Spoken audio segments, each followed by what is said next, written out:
things working. We're not really 100% sure. Yeah, we're kind of winging it. It's just the two of us today, so it's exciting. And in addition to that, I'm kind of sick. So I'm just kind of nasally and probably a little gross. So I guess we should go ahead and start discussing and things. Where would you like to start? Should we start with some kind of current events on RPHQ?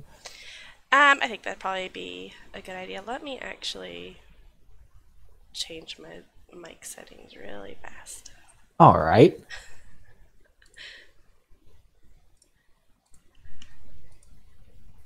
Anyone who has any questions for Celestia or myself pertaining to any topic, please feel free to write them in the chat column, and we'll try our best to answer them.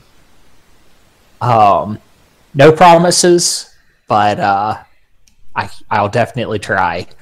Yeah, unfortunately, we're not always 100% in the know on things, but as you know, Rock and Roleplay has been kind of quiet lately. We've had some real life issues that have gotten in the way with a couple of our different voice actors and players.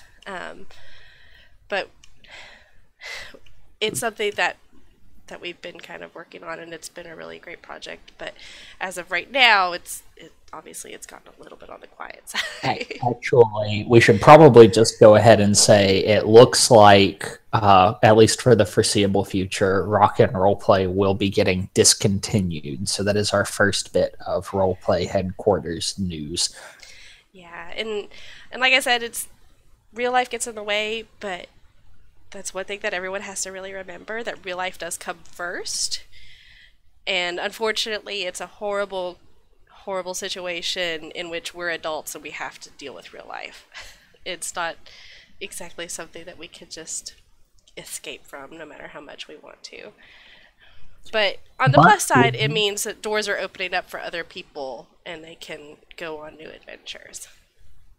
yes, we do have a couple of new projects happening on RPHQ that should be kind of filling that void. One of which is Roleplay Radio, which there's been some discussion flying around about that. More to come in the future as to the specifics of its origins, but the topic should be a sort of open forum on roleplay with musical accompaniment. So, that was always one of the things that kind of made rock and roleplay as popular as it was Floyd's very unique taste in music that sort of added to the ambiance of that show.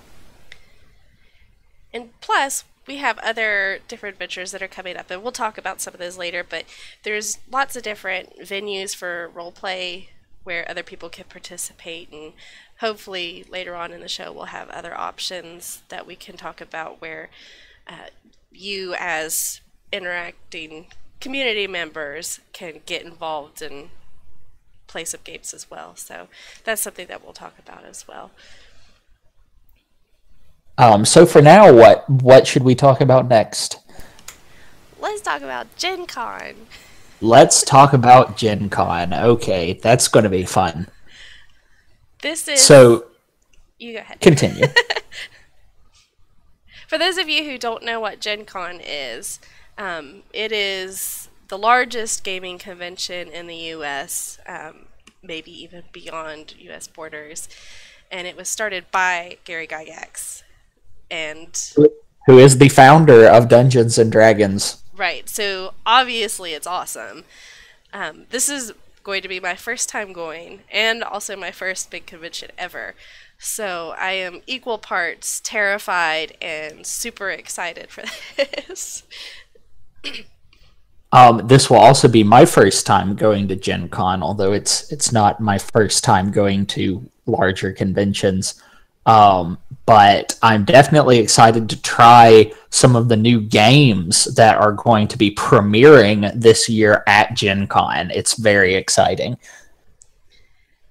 I've been studying the interactive map and planning everything out because I'm really anal like that and have to know exactly what's going on. So I've made myself little maps of exactly where to go. And it turns out that all the workshops I've signed up for are all over the place. None of them are in the convention center. They're in all these different hotels and venues nearby that you get to through skywalks. So that just tells me how large this is going to be, because the convention center is basically just some different discussion panels and mostly exhibitors. So there's going to be just hundreds of people selling games and costumes and everything, and it looks like it's going to be outstanding. Yes, I'm really excited and looking forward to it. But yes, there will definitely be quite a bit of walking involved, so you'll be having fun with that, I'm sure. Comfortable shoes. Rule number one. Comfortable shoes and snacks. Water. Have you signed up for any workshops or seminars or anything? Most of what I have signed up for right now are actually role-playing games that I'm looking forward to.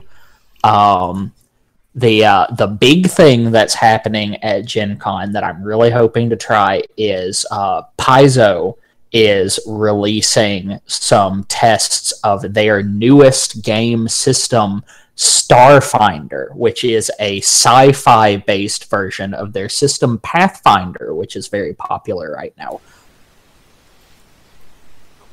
That is definitely something more in your realm. I never get to actually play games. I know about Pathfinder and I know D&D, and with Rocket Blow Play I've learned about World of Darkness, but I have never gotten. One of the biggest problems for me is finding a campaign that lasts, because just like with this, real life gets away, people get new jobs and they move, and then the party splits up, but that's not something you ever want to do with a party, unfortunately. Well, Gen Con and conventions typically have games that are hosted there, usually by very experienced DMs, and are typically very newbie friendly. They are one of my preferred methods for trying new systems, because it's always great to be able to go in. You know, a DM has a 1 or 2 session game prepared. He'll be able to explain the system to you much better than you'd be able to just by gleaning it from a newly purchased book. Plus, you don't know if you're going to like the system or not. And they're an investment. That's how I got to try Fate the first time, actually, was at Dragon Con, a different convention that's in Atlanta, Georgia, and it's one of the Southeast's larger conventions. I got to try Fate through a game they had there called Fey-Bound Werewolves. It was great. It's kind of like the way the DM pitched it was it's like you're on a TV show and the writing is absolutely terrible, but the special effects budget is just through the roof. Which is usually the opposite of what you get for TV shows. You usually get a really crappy special effects budget and really good writing. Hopefully, if you're watching it, you hope it's got really good writing. Depends on how long, how many seasons you get, I guess. But yeah, so Gen Con, definitely looking forward to trying this one out. But you know, it's not just RPGs. They've got video games, board games, card games, everything. Yeah, they have a lot of card game tournaments. I just recently, in the last couple of years, have really started playing card games. I'm really not good at them at all. A lot of them I never thought I'd be good at. I'm not good with Magic the Gathering, and I have Hearthstone, and I play every once in a while, and I never win against an actual human being. But other games, like we recently got Hero Realms, which is a fantasy version of a game called Star Realms. And it's actually really fun. A lot of it has a basis on luck, on what you happen to get. And sometimes you get a really bad string of luck. Other times you get a really good string. And I actually have a pretty good balance of wins and losses in that. So they're having a lot of Hero Realms and Star Realms tournaments at Gen Con, and I know my husband's going to be competing in one of those, so hopefully he actually gets to proceed a little bit on that and get to try That his does hand. sound exciting. I haven't played too many card games, at least not recently. I used to play the Pokemon trading card game back in the day, but I really enjoy Sentinels of the Multiverse as far as card games go. That's a really neat one. I kind of like. I've always kind of been a bit of a fan of the superhero aesthetic. That's always kind of been a bit of a thing for me. And with Sentinels of the Multiverse, basically, it's a collaborative card playing game. You're not playing against each other; you're playing with each other. And so basically, you each pick a hero, and you get the deck of that hero. And then there is also a deck for the environment that the battle is taking place in, and a deck for the villain. And so basically, the environment and villain decks, just you flip the card and follow the instructions on it on their respective turns, and it just kind of automatically progresses that way without a player. And everybody else is playing the hands from their hero that they've chosen. And I really enjoy it because, first off, it's kind of interesting being a collaborative card game instead of a competitive one. And that way you're not undercutting each other all the time. oh yeah, and it's like it's good when you just want to have some fun, like it's great for when there doesn't necessarily have to be like a winner. It's like you're wanting to play together, play against the arrangement of that deck. I've had a lot of the ones that I've liked so far, Hero Realms and Boss Monsters, are more deck building games. And then for example, with Hero Realms, you have a market of cards, and you buy cards from that market using gold that you start out with. And they do have class packs that you could get as well. I think we've tried Cleric and Mage, and we just picked up Rogue as well. I think Ranger will probably be the next one I get, but the classes have different abilities that they could use to add to that. But you buy cards from the market, and then you can have cards that are attackers, that are like minions, and then you have abilities. And sometimes if you get lucky with market purchases, you could just absolutely clean house and wipe somebody out really fast. But it's a lot of fun, and I feel like even though it's still competitive, it's something that everybody can learn, and we've taught it to a few different friends now, and all of them pick it up really fast. That's what I really like about that. There's not a lot of teaching strategy and things like that like you have with trading card games, because people pick it up really fast. It's easy. And speaking of fast games, Cthulhu Dice is probably the fastest and funnest little game, and we play it every time we see other human beings. It's just something that we carry with us sometimes to play with others.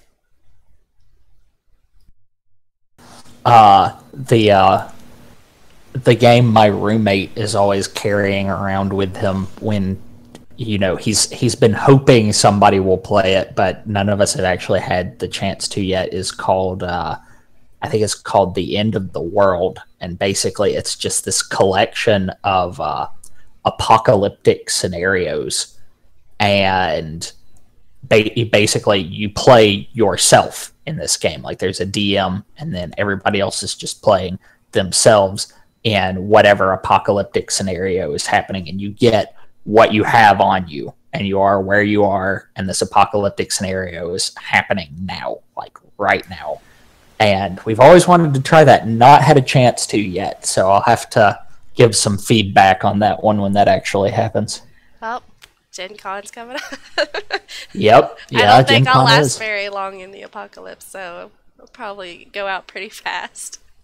Well, just make sure you go out spectacularly, and you'll be doing fine. I'll take a laser rifle shot blast for somebody. At least I'll save someone else.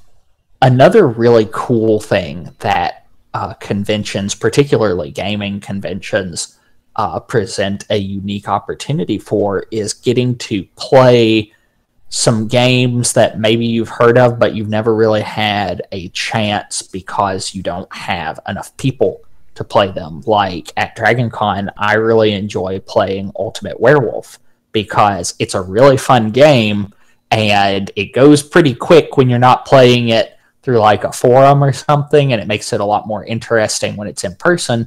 But, you know, you can get a game of like, I was in a game of 30 people, Ultimate Werewolf, at DragonCon one time. I don't know that many people. That's a huge group of people to play a game.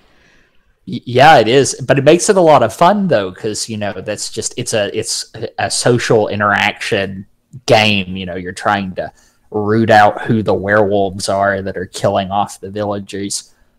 So you know, having that many people just kind of adds that extra layer Of to the game. challenge to find people too. I know that they have a library, and we actually bought tickets to go to that. Where you just get a ticket and you can come and go as you please for that 10-hour period and just pop in this room, and they just have like, I think it said 2,800 unique game titles, and they've got thousands of copies. So you could just go thousands of games that you could just go in, pick one up, grab some people, play it, and then go about your way. Just if you have some time to kill in between a workshop, or you're tired of walking around the exhibit hall and you want to go try a game, and that way you don't have to buy a ticket for an individual game. You just go in there and you just pick up whatever looks interesting, and that's probably the best thing I've ever seen. I can't wait to go in there and try a bunch and get an idea for what I like. Yeah, that's going to be really exciting.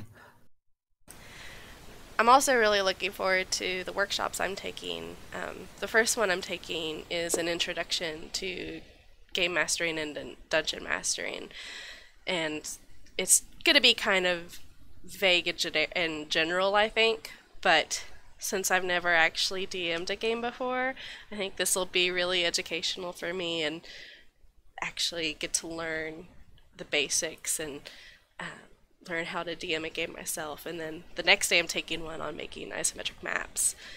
And then on the third day I'm taking one that is designing a game system for gaming, and that way I think you just start from scratch and you just make a whole system based off of whatever you want to have in it. And the idea is that when you leave, you will have a gaming system that you can play immediately. So I'm pretty excited to take those to maybe start my own campaign this winter. Well, that is pretty exciting. So if you run your own campaign, will you be using your own system? I guess that depends on how it turns out. I really like the World of Darkness system, and I've been looking at the different books to get an idea of how it works. But I really just like a simplistic style with basic roles and more of a focus on the storytelling. But it's the details that I struggle with on, well, how come this enemy can hit for more, and how do I take into consideration the defenses and everything and buffs of everybody. And that's where I have to consider and really have to think of things. So I guess it depends on how the system actually ends up turning out, and then I could go from there and see if that's what I want to do. Otherwise, I'll just use World of Darkness. It's when you're picking a system to run a game in, the key is really to identify what you as a DM are trying to get out of your game and what the system was designed to offer. So, for example, let's compare World of Darkness and Dungeons and Dragons, since those are two very popular systems for role-playing games. Dungeons and Dragons lets you play on a map, you know, with a grid, and you have pieces that you're moving around. There are classes that have their own defined mechanics. So it's obviously a game that is very much so geared more towards combat. Although 5th edition has been streamlined much more significantly than prior editions, such as 3.5 and even 4th edition, although 4th edition was not very popular. And so the idea is you get the ability to focus on the nuance of the combat, and in a way that makes it a little bit like a video game, which is probably one of the reasons why Dungeons and Dragons is as popular as it is. Whereas then you have World of Darkness, which doesn't have a mat. It's entirely a storytelling system, entirely driven by the DM offering a narrative.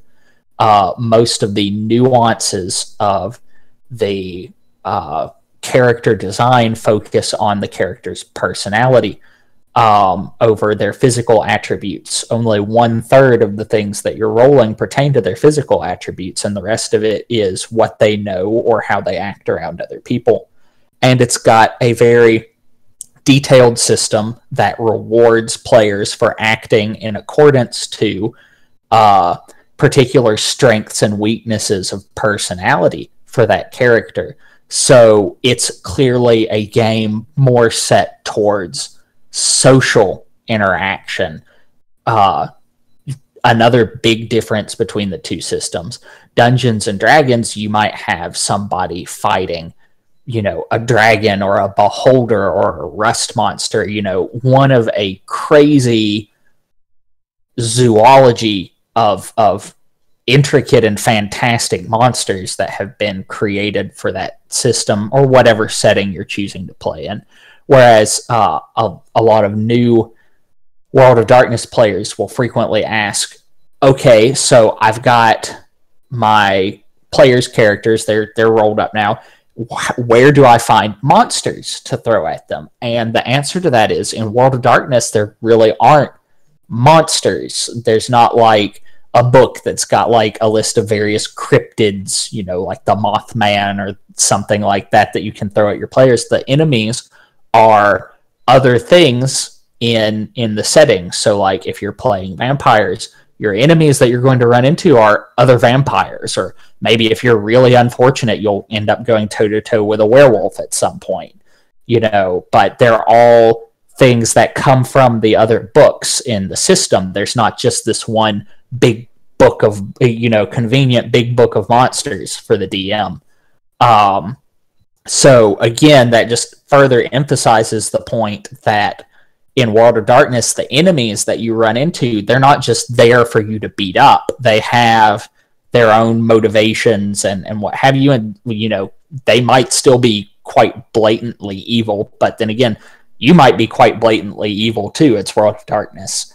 So it's just, you, as a DM, you have to stop and ask yourself, what am I trying to deliver in my game? And then from that, pick what system you want. Is it a more combat-focused system? Is it more social? Is it more intrigue-driven? Or, maybe it's more setting-specific, and that's what you're going with. Or maybe you need something with a really robust insanity mechanic if you're running a horror game. I think that's what I really liked about World of Darkness, is that it's so story-driven, and because of the type of genre that I'm looking at doing, I've been looking at the Book of Spirits, and there's a book on Geists, and a lot of the creatures that they mentioned in there are really impressively designed, and I really was surprised by it. And I thought, I want to include a bunch of these in here, and I might adjust them to be something different, but it provides a good basis for it, and they're just really unique.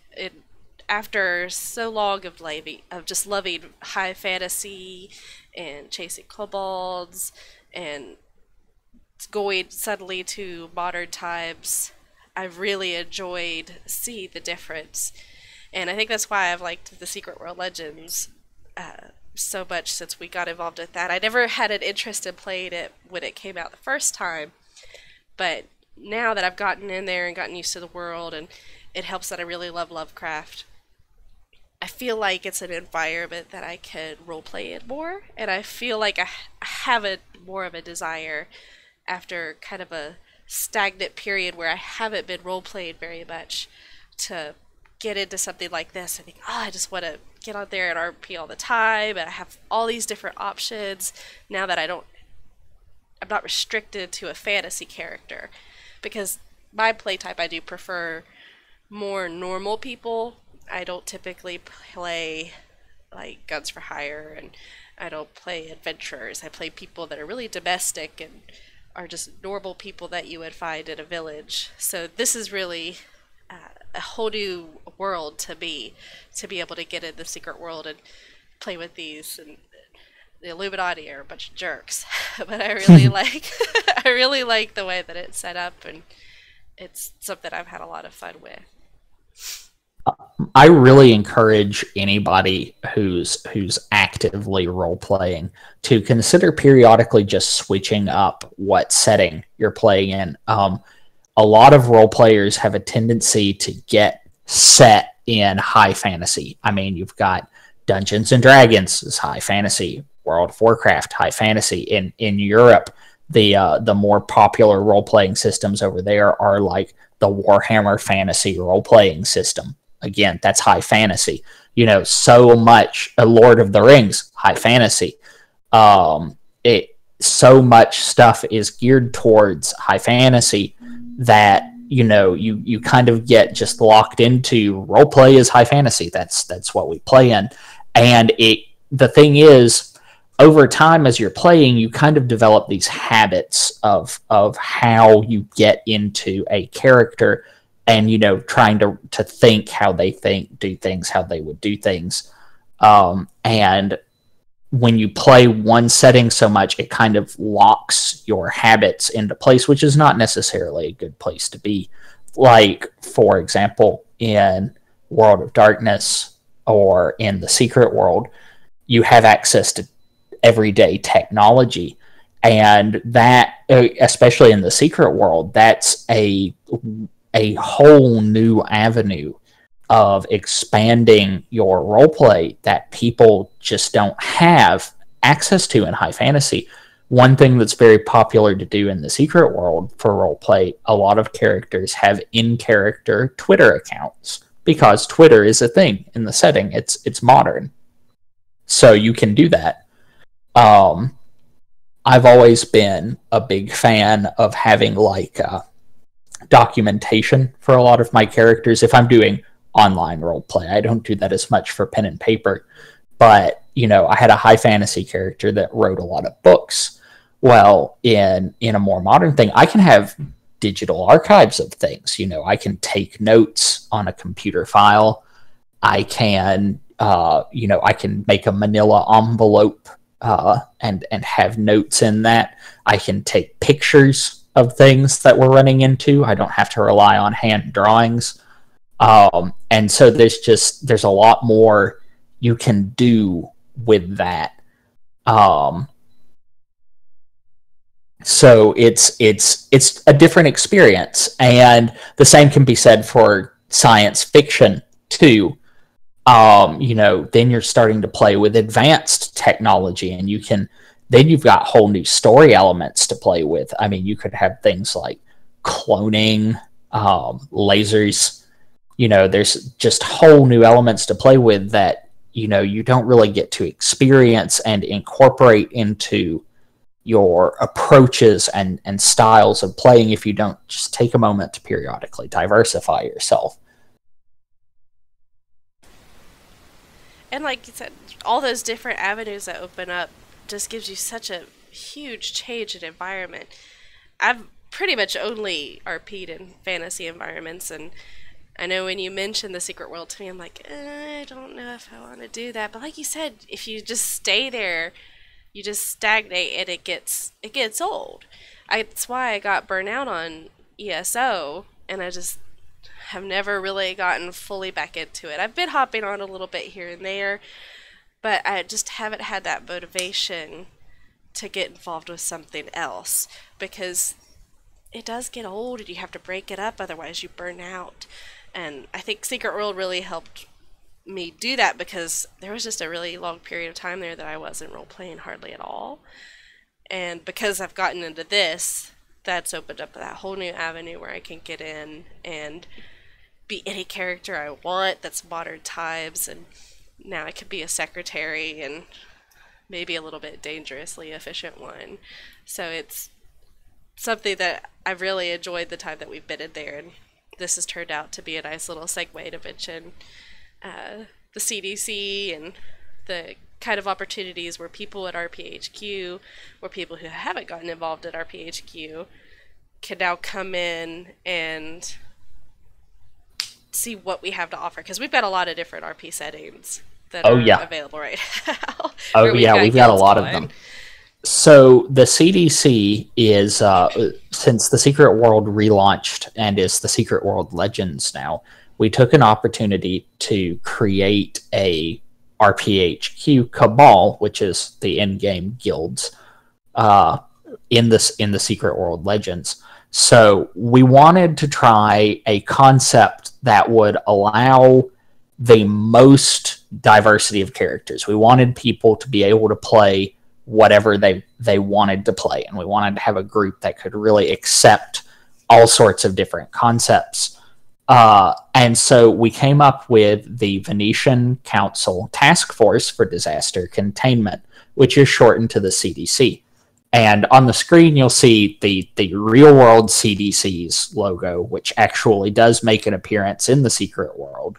But we're not actually that CDC. We are a task force that is dedicated to containing supernatural phenomenon and knowledge thereof from making their way out into an ordinary and unsuspecting world.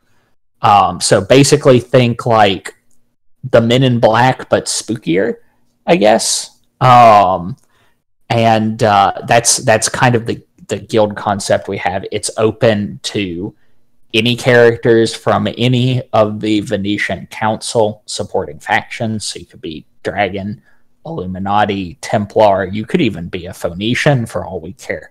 Could even be some crazy insane asylum patient that just wandered in with a shotgun. That happened. We've got one of those. We love him to bits, though. He's good. But yeah, so the idea was to kind of embrace the fact that in the Secret World Legends, cabals are now cross-faction. Anybody from any of the different factions can all be in the same cabal. So we wanted to really embrace that change and see what we could do with it. And so that's the CDC, Council Disaster Containment. And if you're interested in joining it, if you go to rphq.org, you can go to the Engine forums, and we've got a post there, and we even have a channel on our Discord for the Secret World that you can ask to join if you're interested in participating. And we've got a pretty good group, and we've got people in different time zones. So we have some Europeans, so if you're on a different time zone and you're afraid you're not going to get to meet with people, because that's one of the biggest problems I see in roleplay, is people on different time schedules. So we have a lot of people who could probably try and fit in some RP at all hours of the day, maybe. Oh yeah, we have a really good group of people. But, you know, the CDC is not RPHQ's only effort we have in online roleplay. There's quite a few other ones. We have people from all sorts of different games, right? We do. Even weird games, like a little one, not very popular. It's called Minecraft. Oh, never heard of that one. I know, right? It's really kind of like new, very not mainstream. Yeah. Obviously, everyone's heard of Minecraft. I've never met anyone who's never heard of it. I don't know how you can escape not hearing of Minecraft, but we actually have a roleplay server for Minecraft.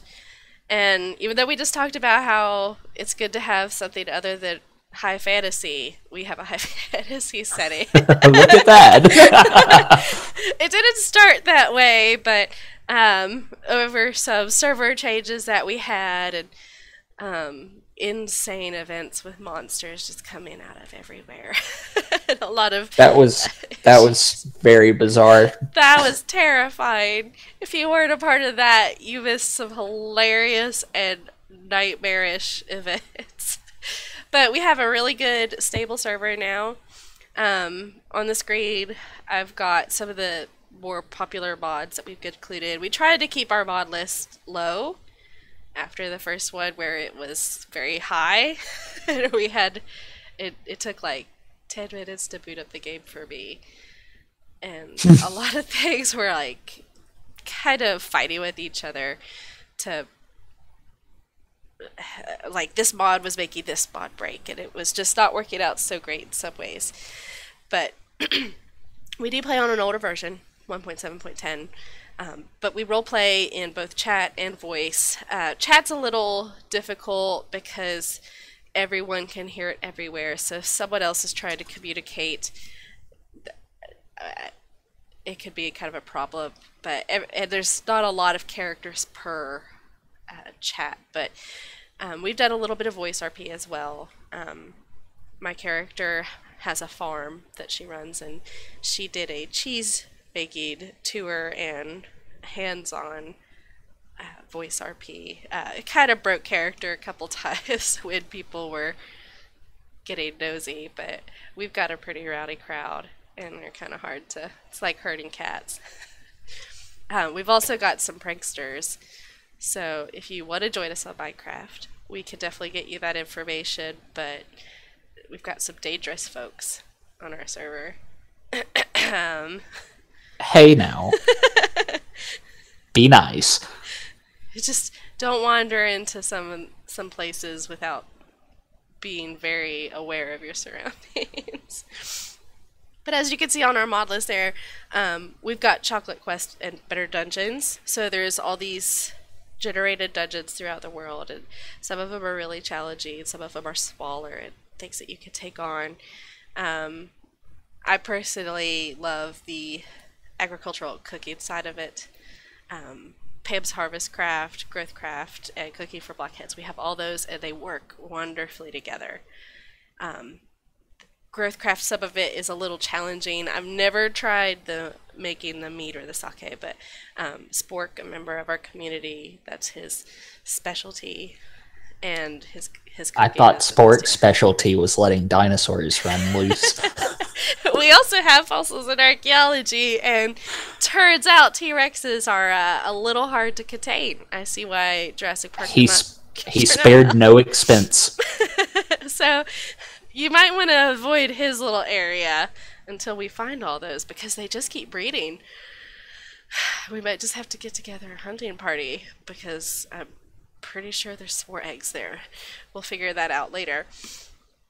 But if you're into magic, Botania, Thaumcraft, Witchery are just huge magic mods. They're just insane how big and how encompassing. I'll never learn it.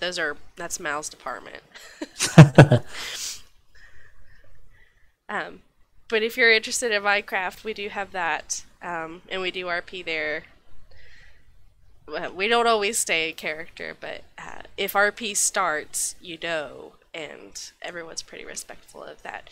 But we have a lot of fun, and when you start in, we've built a nice starting town that looks like your typical fantasy town with shops and market stalls, and it's. I think we did okay. I think we're doing all right with it. Yeah, I mean it's been running stable for a pretty good while. We've kind of got pretty fleshed out characters right now. And it's kind of light, it's just for fun. It is what it is. Right. And a big part of it is building. So a lot of us have little building projects and we start more, and people keep asking me, how many do you have now? I have 4. So I'm keeping it pretty, unless you count the starting town. I think I've gotten it under control from that first server where I just kept building over and over and over again. But I think, like you said, it's really stable, it's running pretty well, and we have a lot of fun. Just watch out for the dinosaurs. And monsters and the monsters. and traps And, and wandering traps undead. and ghosts and snow.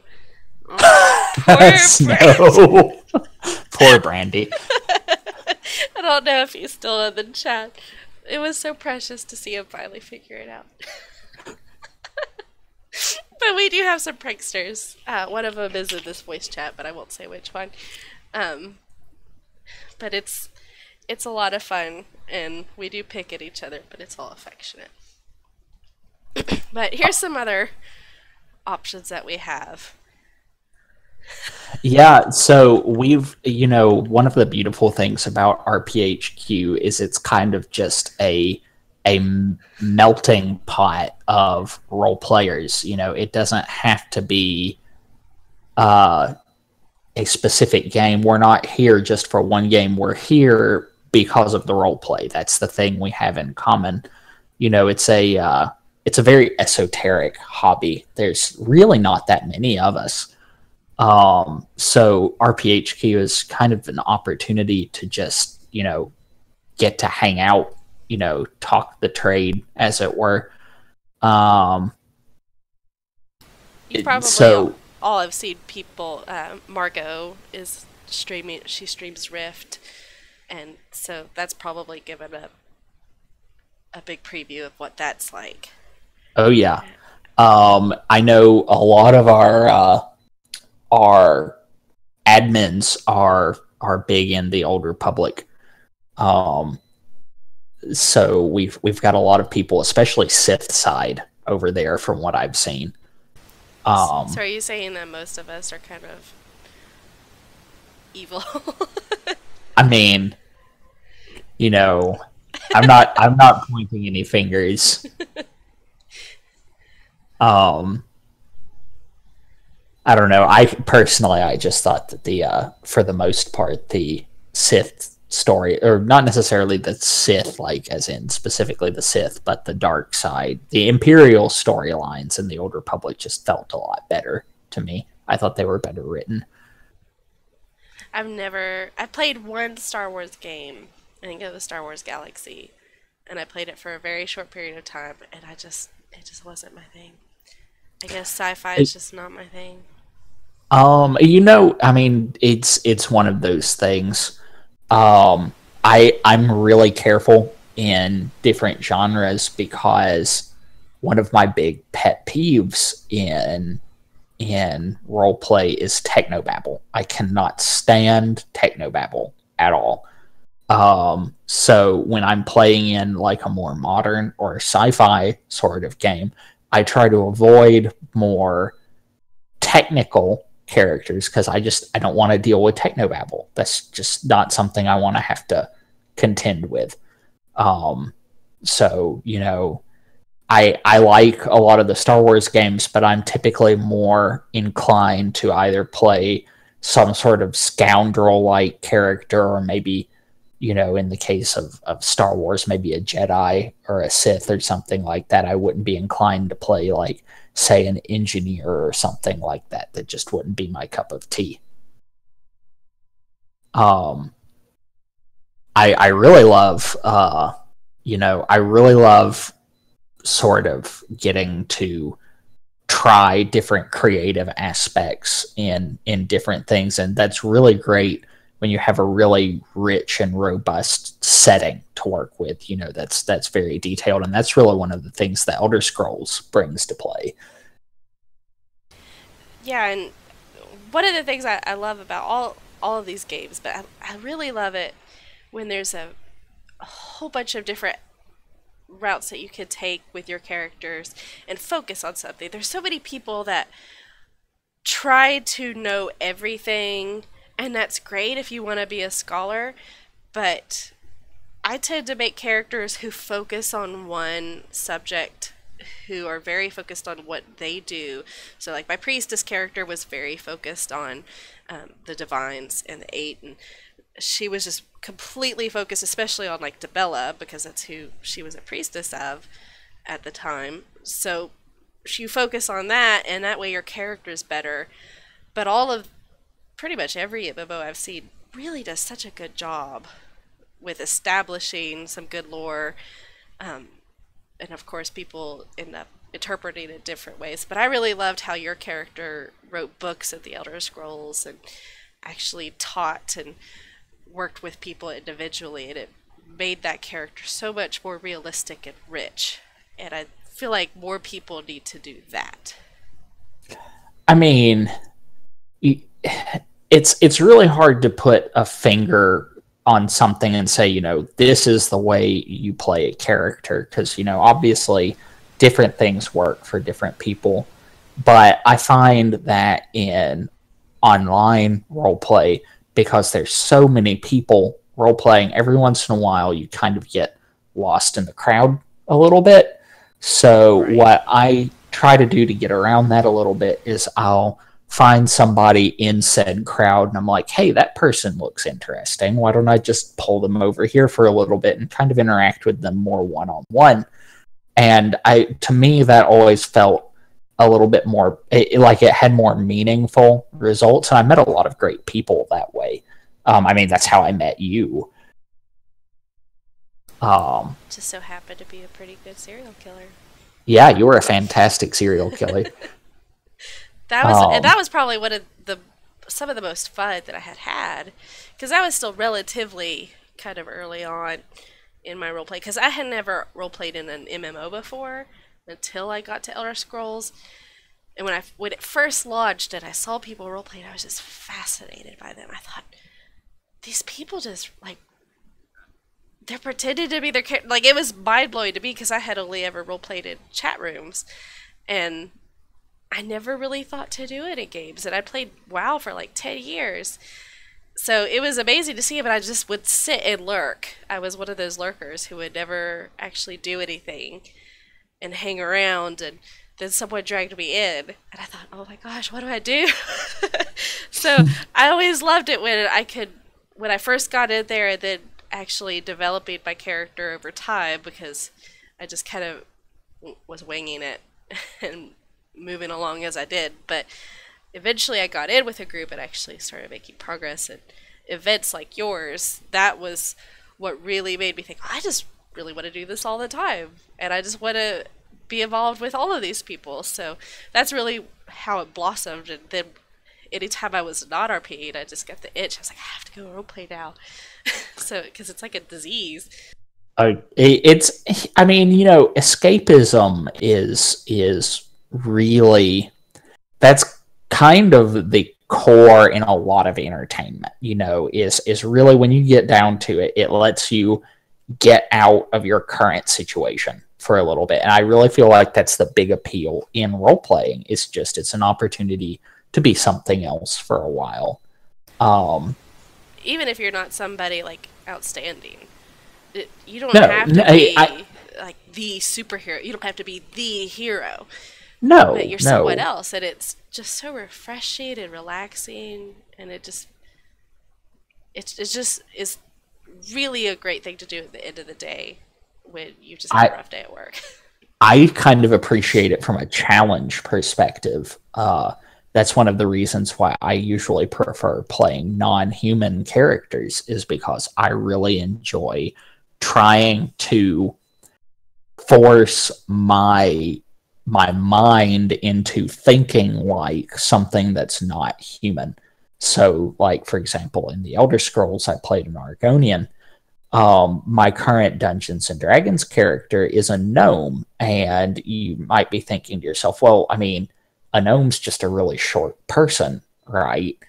But in the particular setting, being Forgotten Realms, one thing that really needs to be appreciated is the fact that the gnomes weren't always in the mundane world. They were originally from the Fae, and they were chased into the mundane world by Fomorians, which are these giant, horrible monsters in the Fae. So they are coming from having this mentality of this completely alien, chaotic plane that's very closely tied with the natural. and now being forced into this other world that operates by completely different rules. And they've been adapting over millennia to kind of, exist there. But mentally and culturally, they're still very much Fae in origin, and have that sort of alien approach to looking at things. And one very interesting element that I've enjoyed playing with is all gnomes as racial abilities have access to magic. Every single gnome knows how to do illusion magic. So what does that do to your society? That's something that my character has actually butted heads with some of the human characters in the party, is he will very flippantly resort to enchanting somebody to change their opinion on something, or casting an illusion to deceive somebody.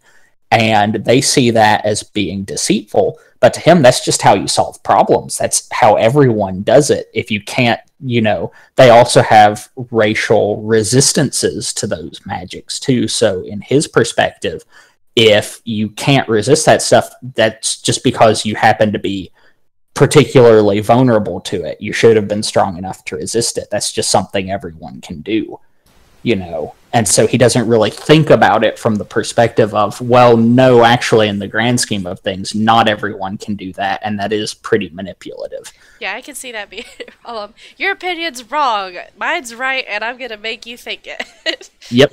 I mean, that's how he solves a lot of problems. Just like, you snap your fingers and the person now thinks the way you do. And it's like, he's a good aligned character. He usually wants what's best for, the common good, but he's not necessarily about logical discourse to change somebody's mind. It's just well, you're hurting people. Okay, now you're not hurting people. That solves the problem, right? It's fixed everything. People aren't getting hurt anymore. It's just the way that he went about it. Yeah, it's and I think that's again, it's kind of the escapism thing of, you get to explore the nuances of philosophy and ethics of situations that just don't happen in reality. It's a challenge. That's really what it is. It's exciting. I need to probably challenge myself more, because I typically do play humans or elves. I feel like I just feel like they're a little bit easier unless I make the character kind of complicated. Because I think something that gets glossed over a little bit with elves, and something I'd like to really explore someday, is the fact that elves live so much longer than humans do in most settings. And so the thing is, like, have you ever tried to have a conversation with somebody who's like 13 years old, thereabouts? My niece let's be 15, honest. and I just had to deal with her, so yeah. yeah. Let's be honest. Kids that young can be kind of jerks sometimes. They don't really know what's going on in the world, but they think they do. They're just at that point where they're starting to feel like, hey, I know what's going on. I know what's best for me, but they really don't yet. And I kind of feel like that might be how elves see humans in a way, because humans just don't really live long enough to really understand what's going on. Like, they're always rushing from one place to another, trying to do this, trying to do that. Like, why? What does that accomplish? Because they have a set time. They have a set time period. It's like, all right, I have 90 years, maybe, to live my life, and elves are like 400. They've got these clock things that, like, they're just a series of years that they dictate their entire lives around. Why do they do that? And they're so over it by then. They're like, I've been alive for hundreds of years. I'm over it. Yeah, so it's like, I think that's something that kind of gets glossed over by when people play elves. They kind of look at, elves as just being more elegant humans, really. They're just very cultured humans, but really I think there's a lot more to it than that.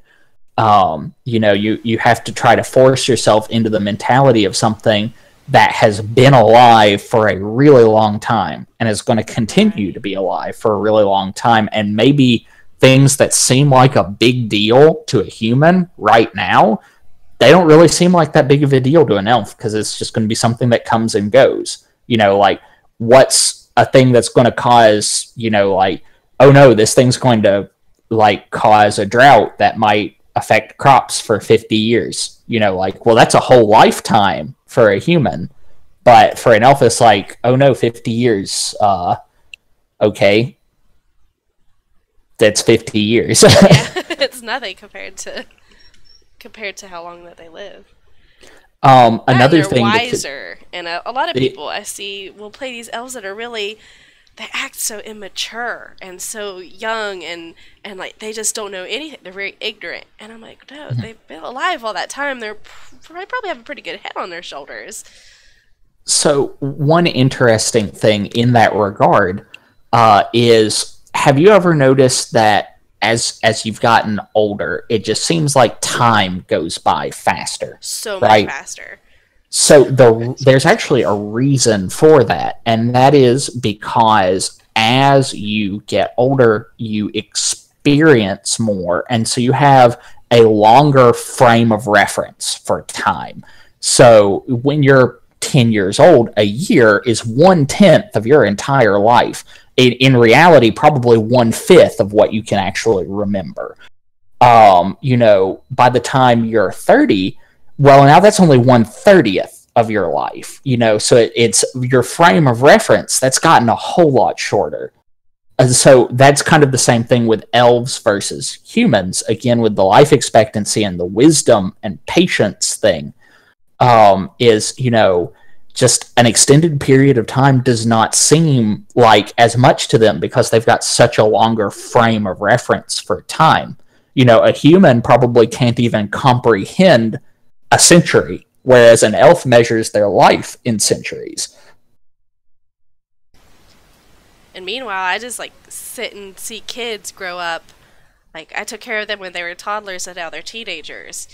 And I'm like, when did this happen? And everything happens so fast. And it's just kind of mind-blowing how fast life just goes by. And as you get older, it's just going to get faster and faster and faster. And it's this like is time a little, doesn't even matter. I think this is getting a little heavy for our conversation topic. I'm sorry, guys. It gets deep. Getting old is pretty rough, man. We didn't talk about Final Fantasy. We did not. I know Pooch and Crofty really love Final Fantasy. Pooch and Mycroft. If you're interested in Final Fantasy, you seek them out. Because they are our Final Fantasy 14 experts. I played for like a month.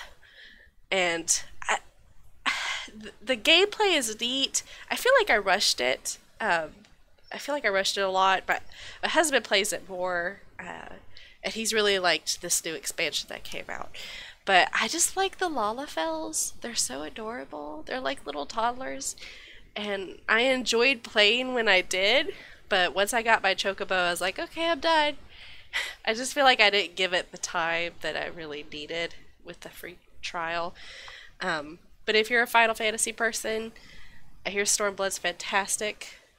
And Pooch and Mycroft are probably the people that you want to talk to, because they are really knowledgeable about it. Really, you should just take an opportunity to talk to them because they're such nice people. They are. They are very nice, and they're just a fount of knowledge about a lot of things. What else do we have? I wish Selly was here. Selly would be an excellent third to this conversation for sure, but he'd really be able to, if he were here, he'd just keep talking to us about Chronicles of Alira. Right. That's all he would talk about. I follow him on Twitter, and that's like all he tweets about. But it does look really, really fascinating. I don't think it might necessarily be for me, but it's really interesting the way that they've got it set up, where you start as a character and then age, and eventually you're gonna die. And so that's a conversation Sally and I have had quite a bit is, you know, he's wanting to role play in Chronicles of Valyria, and I'm like, you know, a Chronicles of Valyria day is shorter than a day in ESO, and the days in ESO were so short we just basically ignored them anyways. Right. You couldn't do anything with them. How are you going to do that with Chronicles of Valyria? And his answer is, well, the thing is, you're not really role playing a character in Chronicles of Valyria. You're role playing a family. You're kind of looking at the growth and expansion of a family, and that's where your focus is. And so it's a little bit more macroscopic instead of focused on one specific person. So maybe what's neat there is you get the opportunity to look at stories that might take place over the course of generations. Like maybe, you know, some great foe has bested one of your characters, and so his son takes up the cause for going and, you know, fighting this injustice. You know, it's a very classic tale. That, and it looks like where you get to establish this family, and I think you could even establish businesses. You could work as a merchant. You could start like a seaport. It just looks like something that you're investing so much into the life of this family that you're making, and it seems really immersive. And I really have been impressed with what I have seen on it. Compared to Sully, I know nothing. He's like a genius when it comes to it. He knows everything about it. But I know that they've already got roleplay going, and they've already got groups of people, and if you sponsored so much of the game with funds, you actually get your own kingdom and everything. And I'm like, this is just huge. It's just an enormous game.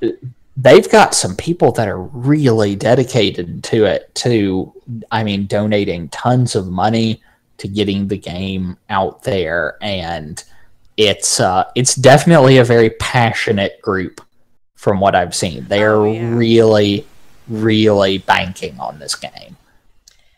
I think it was like $10,000 donated, and you could be the king or queen of an entire kingdom. And I'm like, that's it. That's intense. I don't have that kind of money, but I sure would like to be a queen. I mean, that's only like what, 1 month's rent in New York. Well, I don't live in New York, so that's a whole lot of mortgage. We'll just buy a whole new house. But yeah, and so the other big one he's been poking around on is Wild West Online, which is an up-and-coming game, as is Chronicles of Valyria. And, you know, again, I had said earlier, it's an opportunity, you know, as role players, we should really strive to try different genres. Well, here you go. It's a Wild West MMO.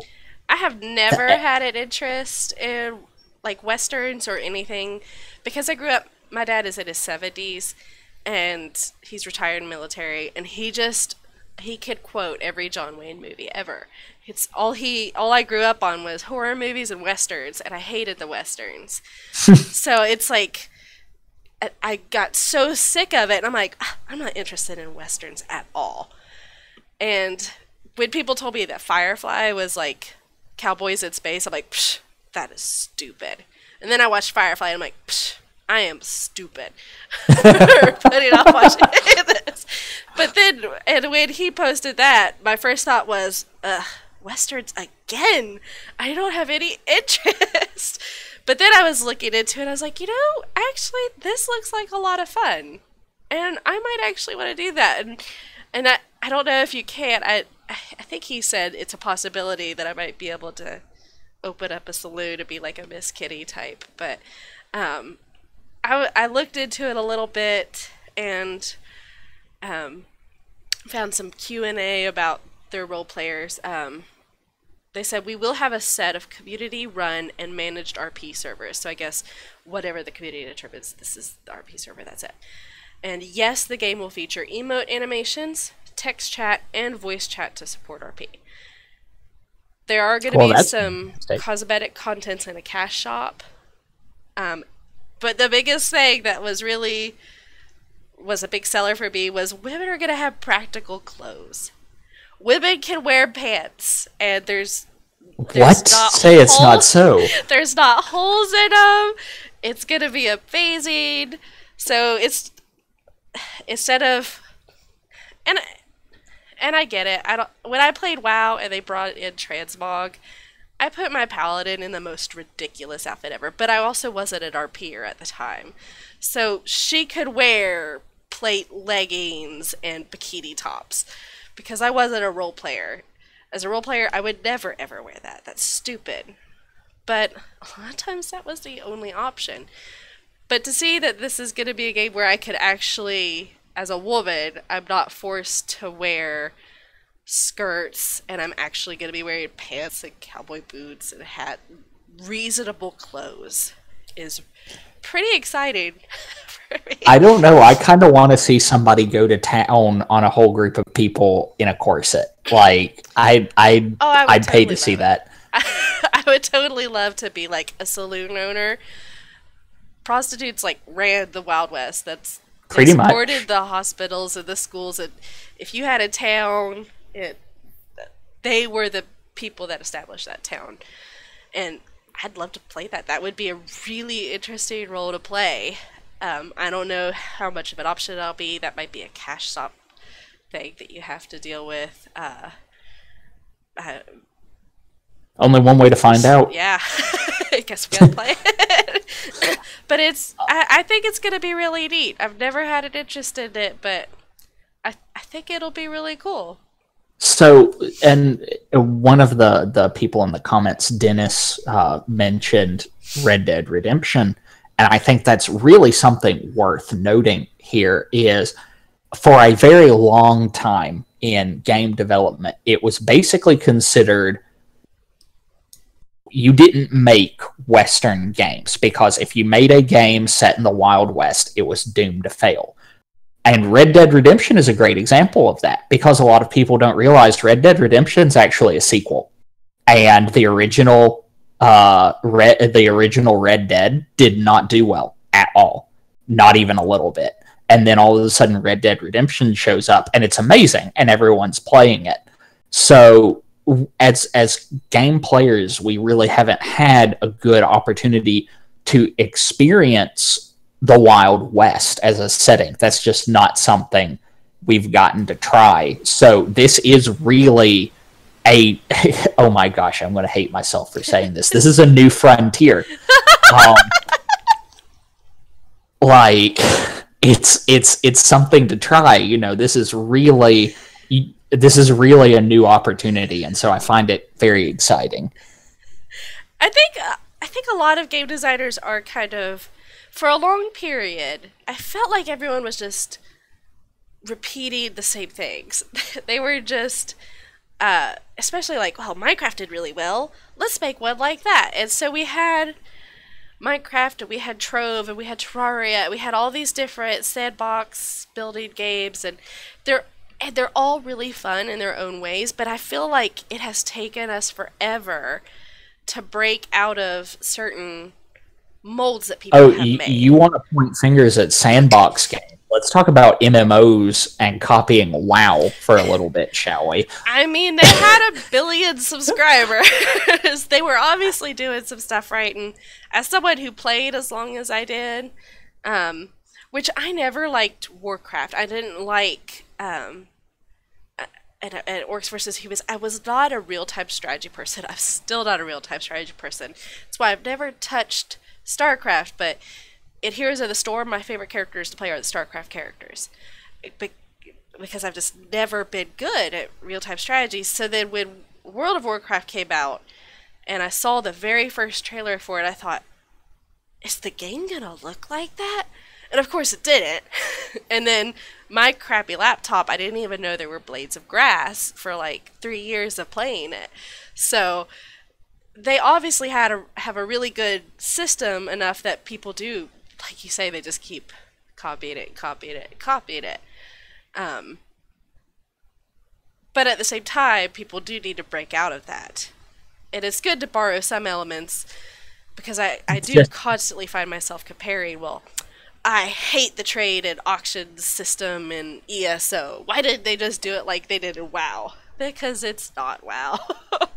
And I find myself doing that and I'm trying to break myself of it. Yeah, you gotta do what works for you. Right. You know, what's good in the moment. Um, but yeah, I mean, Wild West Online, that's new. That's exciting. That's, you know, I've personally never been super interested in Western movies myself, although I gotta admit, and this is absolute heresy, and my father and I still argue about this one. I loved the True Grit remake with Jeff Bridges as Rooster Cogburn.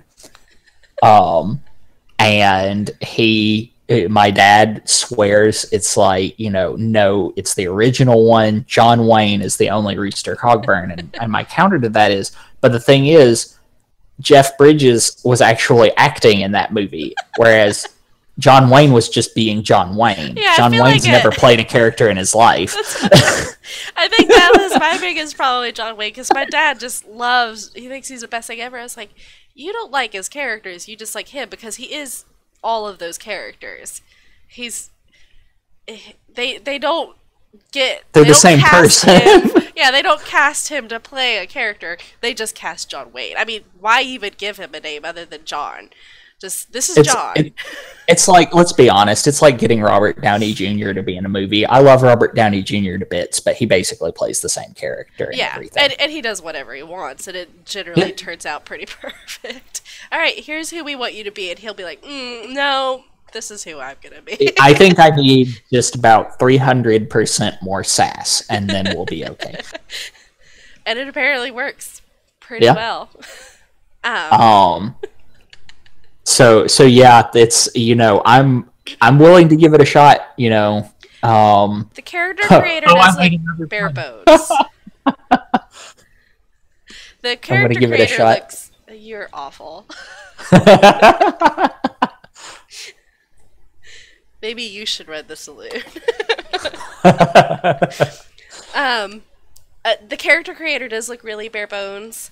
The little video that I watched had like 3 faces and like 4 skin tones, but I think that's very basic, and I think it'll really expand because they did mention that you'll have opportunity to play Native Americans, male and female. I think that they're gonna grow. I don't know what the release date is. I don't know about beta testing or anything like that. But I think it's gonna be really good. I'm hoping that it's something that I'll be able to get into and play and at least see what it's like. I don't know if I'd be a very good cowgirl, but well, I guess we'll figure it out. And of course, he's also excited about a whaling game, but I don't think that's an MMO. I could be wrong. Selly is he's a wonderful person and very unique. I don't know where he finds all these. I don't either, but it's a whaling. I would have never thought it, but yeah, whaling. It's a game. Just, you go, you find whales, you kill the whales, you pull the whales up on your ship, you get whale oil. That's. I guess I'll have to pass on that one. I don't know. I think honestly, it's just an opportunity for him to sing sea shanties. Let's be honest. I just imagine him at his computer actually doing that, just sitting there and singing sea shanties, and maybe even like drinking and shouting. And I bet his house is very interesting. But I mean, the fact that we have such a variety of games coming out lets me know that we've got all kinds of opportunities coming out as well. So I guess we'll find out. Text-based RP. If you're someone who is interested in chat roleplay, we now have a dedicated Discord server to that. So if you started out at AOL chat rooms in the late 90s like me, then we've got a place for you. The way that we've got it set up, we have a variety of channels that are kind of generic by genre. I did go in and change a bunch of them to just be generic rooms. We want you as a community to decide what goes on there. So get something started, just pick a room that doesn't already have roleplay started, and establish your setting that you want, and then send me a message, and I am looking for admins to step up to help monitor that as well. So if you're interested in being an admin, let me know and I will make you one. So just let us know what you want that channel to be and we will make it so. Right now we have, there's a spaceport that's open for some sci-fi roleplay. We've got a Secret World channel, which obviously we already talked about Secret World as a game, but for a couple of our members who haven't been in town, they've been on the road, they have had a place where they could do like side stories and filler RP there. And we also have one that is a New England paranormal, like supernatural setting. Stephen King, let's call it what it is. It's actually kind of a test run for my future DMing campaign. I'm going to see how people react and test out some things on it. They are my guinea pigs. So if you would like to participate in that, Maple Hollow might be for you. But we've got a few different ones in there right now. We have a dice room that you could use just to roll dice if you need to do so for combat or searching, observation, etc. If you're interested in being an admin for that, let me know. And if you go to that little tiny URL or visit the RPHQ Discord or rphq.org, I think we have it posted just about everywhere. You could get an invite to the server using that.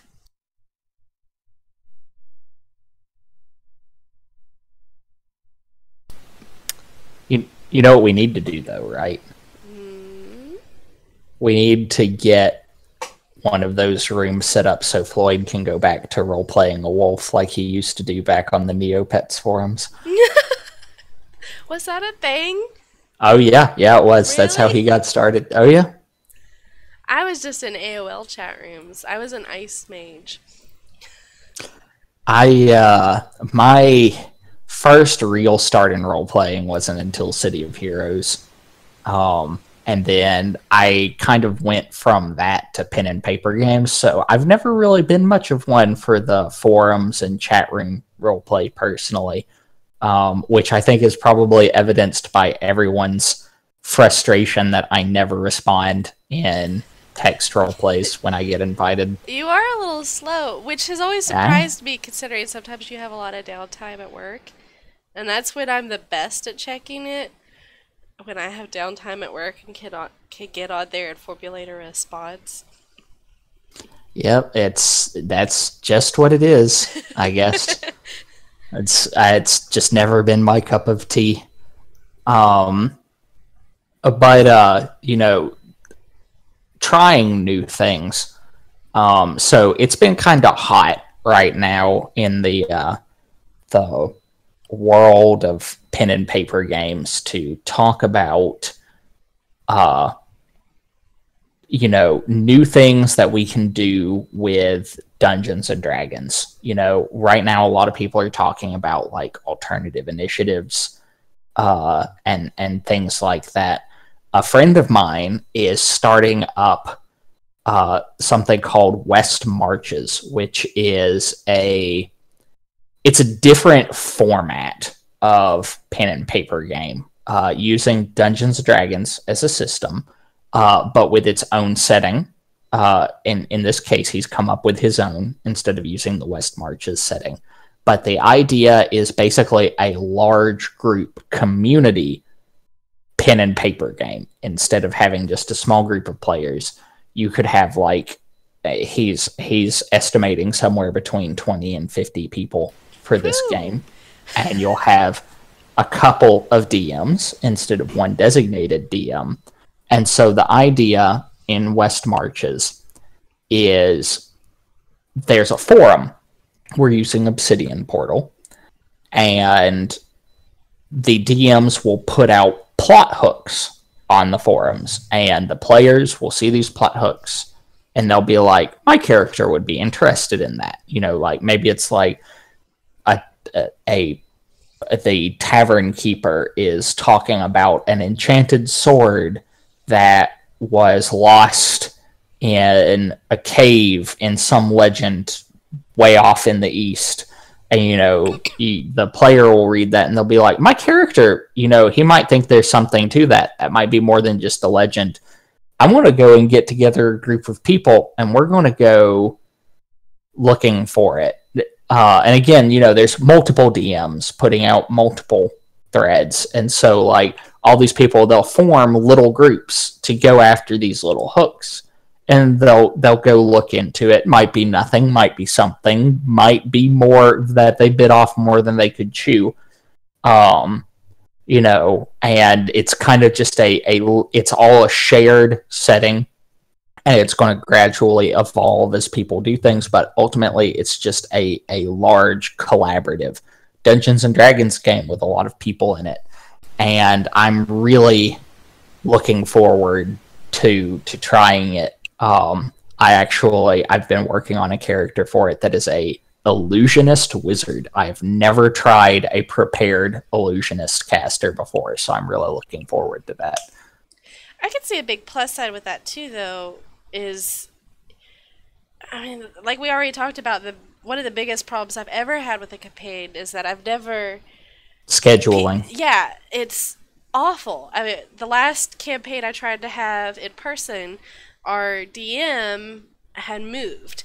So he was having to drive in 2 hours once a month to come DM for us. Yeah, that's not going to work. And it was a lot of fun when we did get together, and then one person wasn't allowed to go anymore. And then he hurt his back, and then his factory he worked at actually exploded. Oh, so, goodness. It's just been one thing after another, and now he's probably moving to Indy. So it's just been this constant issue of scheduling, and it's really hard because we're all adults, we all have jobs, we all have these plans that come up, and we have obligations. It's really terrible. So the DMs... This way you have more people. The DMs in Western Marches are also really encouraged to make their encounters one session long. So... That would make it so much easier. Yeah, basically, you can get everybody together for one day, and that's the only overlap you need. Just one day.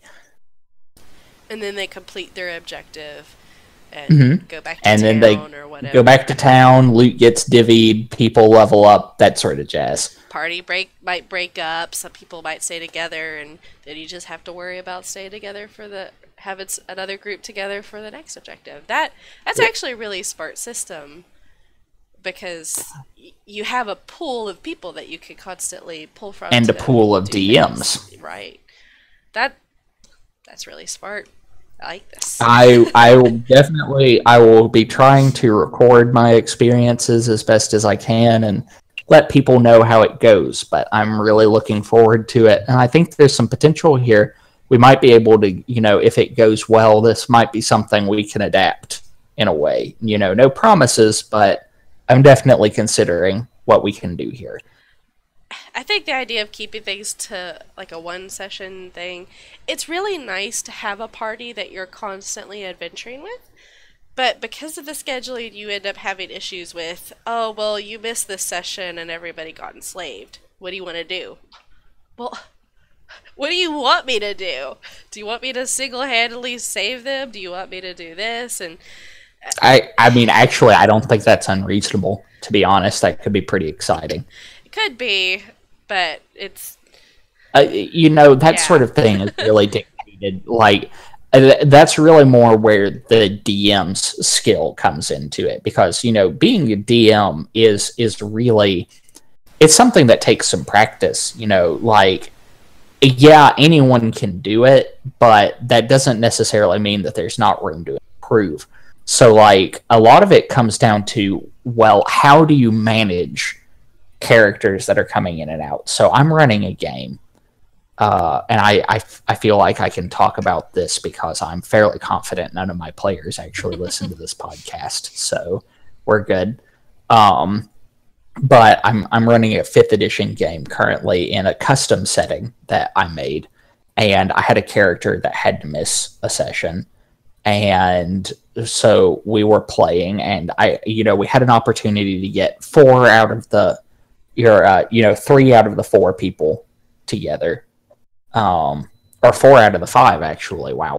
4 out of the 5 people together, and I'm like, no, we can work with this. This is a new arc. I'll say this other their character came along, so they're there, and they go into this place that is actually it is the mansion of a recently deceased artificer, and they are looking around. The estate is going back to the city. The city is going to own the estate because he did not leave it to anyone specifically in his will. So they're basically there to repo the estate. And this particular artificer was known by his epitaph, the Mad. So they're really there more to make sure nobody's going to die in repossessing said estate. So they go in there and very quickly find out that yes, there are traps, and it was very much so intended to kill a specific couple of people that they knew in this game who are not nice people. But so to handle this character not being there, this character that's missing is actually basically one of the city's police. And so they're looking around, and I have the character go up the stairs, and they go up there with them. And there's this big fancy door with a brass plaque on it that looks like a dragon with its mouth open. And he's a dragonborn, so that's interesting to him. He reaches out to it and touches it and just disappears. He's gone. Players have no idea where he is. So they turn around, find out they can't leave. So now they're wandering around this trapped, horrifying, extra-dimensional mansion that belonged to a mad artificer with one of their party members missing.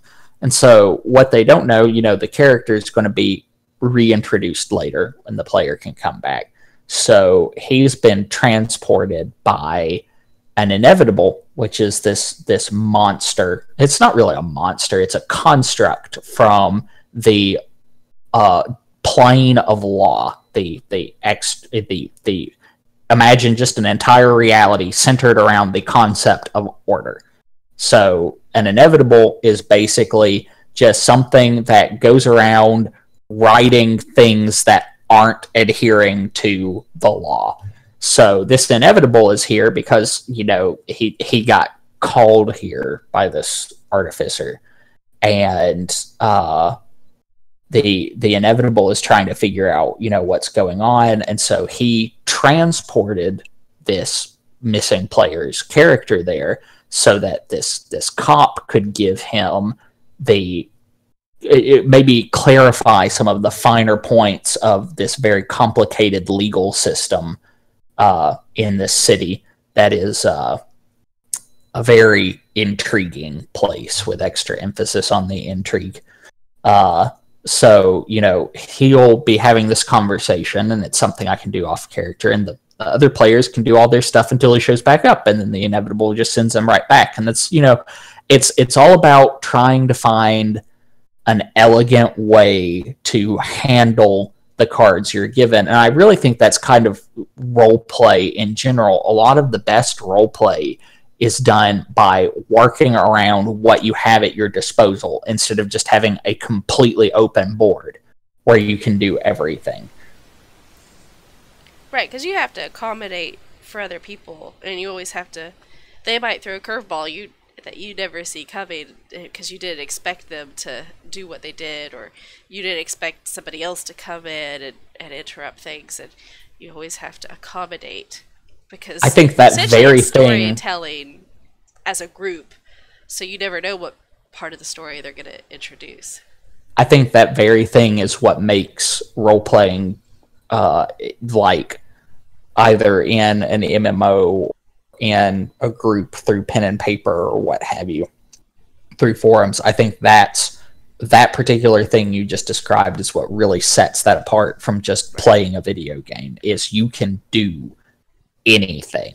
And I think that's really just the selling point of the entire hobby, is anything is on the table, not just a pre-programmed set of options. You can do anything that pops into your head. Right, nothing's linear. You might have a goal in mind, but how you get to that goal might have you going on all these different paths, or underground, or getting distracted and going some completely different place, and who knows, you may never make it to that goal, but you had a lot of adventures along the way. And having those other people around you is how you progress through it all. No matter what that goal is, whether it's some kind of epic Golden Fleece type of quest, or just getting your character to a certain point in their life. Everything depends on the people you're with. And that's what makes it so much fun, because I love writing. I write all the time. I've written so many different types of projects, but role-playing is just so much more fun because I'm not doing it alone. I'm doing it with other people, and we write a pretty good story.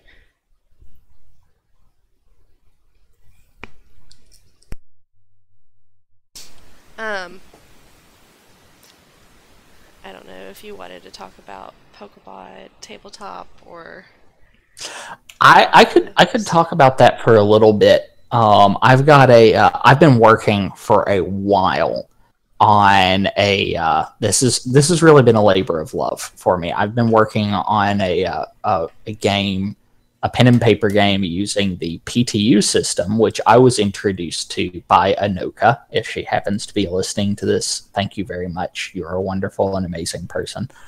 So it's a pen and paper role-playing game system for Pokemon, which, that's a game series I grew up with, and I've always enjoyed it.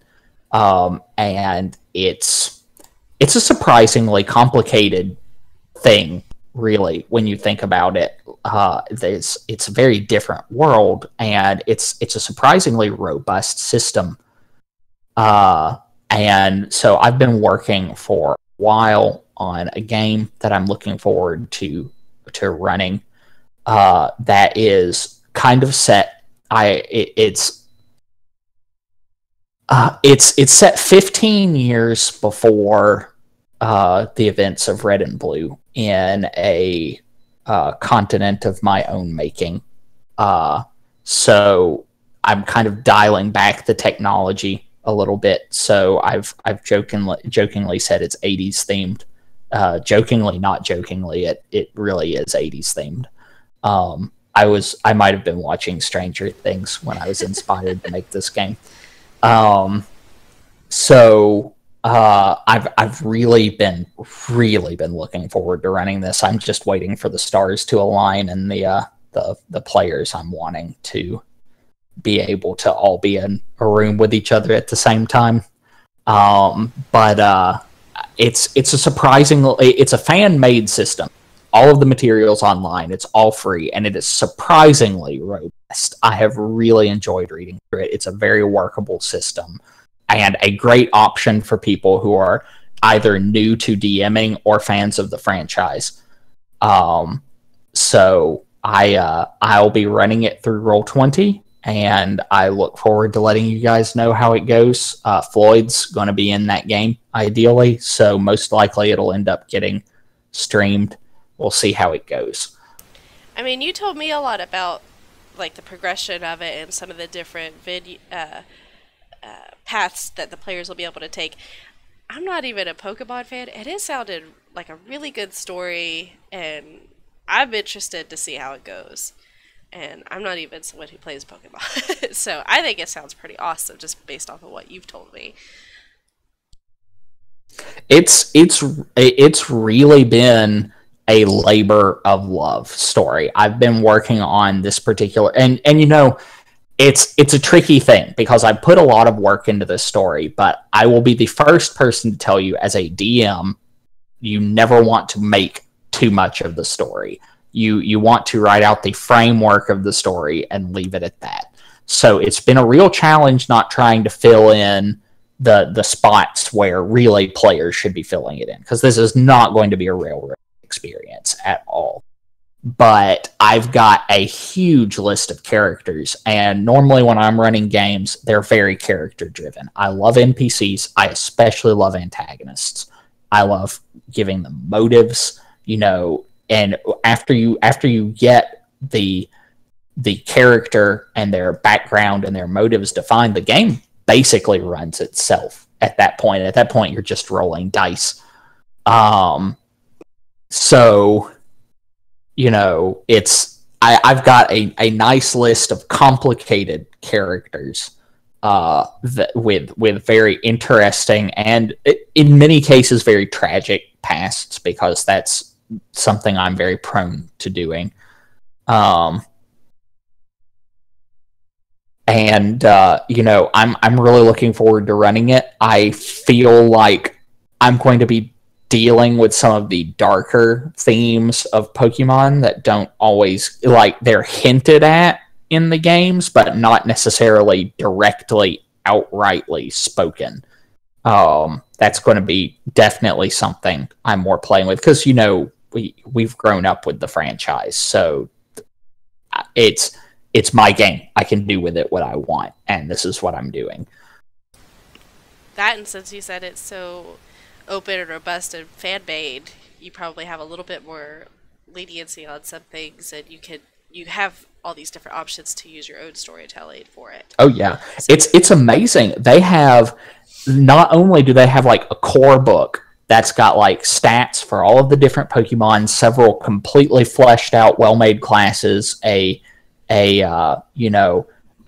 robust list of options for both players and DMs alike. They also have supplemental books that cover things like, oh, maybe you wanted to do a Pokemon game, but you wanted to do it in high fantasy. Well, we've got you covered. Or you want to do a Pokemon game, but it's sci-fi. Well, we've got you covered. Or maybe you've got some characters in your party that, like, maybe religion is a big concept for these characters. Maybe they worship Arceus, since Arceus is like the god Pokemon. They've got books dedicated to like different origin mythos and, faith and religion in a Pokemon setting. It's surprisingly well made. Like, really, really interesting. If you're even remotely interested in both pen and paper and Pokemon, it's free. You really have no reason not to look at it. I absolutely love it when people create like lore books and supplemental material like that for anything, because that just makes everything so much more realistic. It's so much better when people make stuff like that. That's why during my world building workshop, I was really pushing the make a lore book and really expand way more than you need to on the world that you're creating, because it just makes it so much better, and it gives you such a better knowledge of it.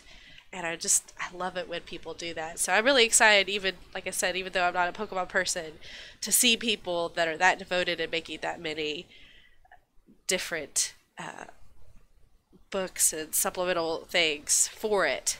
That helps me know that it's going to be great, and people are probably going to make really awesome campaigns for it. So I guess I guess we're talking about things in the future. So yeah, that's definitely something I've been working on. Do you have any projects in the works, Sari? Well, like I said, I am working on creating a campaign to eventually use, so I will need some warm bodies for that one day. Of course, that'll be well after Gen Con, when I've taken some of the workshops and got to know things a little bit better and established a system I like. But I'm definitely going to go for more of a storytelling basis, more of the story-driven concepts. And I'm actually using a world that I had created for a book that I wrote for National Novel Writing Month. And I really loved the characters, and I loved the concepts and the things that they dealt with, but I knew it wasn't something that I was going to make as a book. It would be a good TV show, maybe, but I was like, this just isn't book material.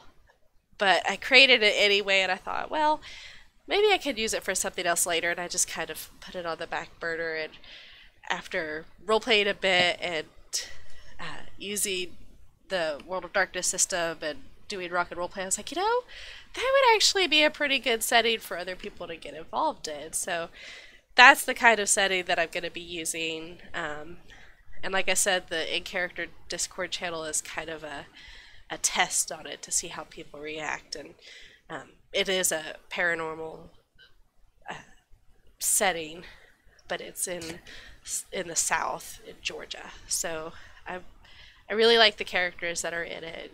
I hope that if it gets off the ground, the people that are there like it too. So that's definitely something I'm trying my absolute hardest to see more of in RPHQ. We've got a lot of people that are interested in pen and paper, and we have the tools and technology to be able to play pen and paper games together through the computer very easily. We've got I'm a big fan of Roll20. We've got Obsidian Portal. We've got Tabletop Simulator. We've got amazing tools at our disposal, and Roleplay Headquarters has made very frequent use of these tools. What we need is more DMs.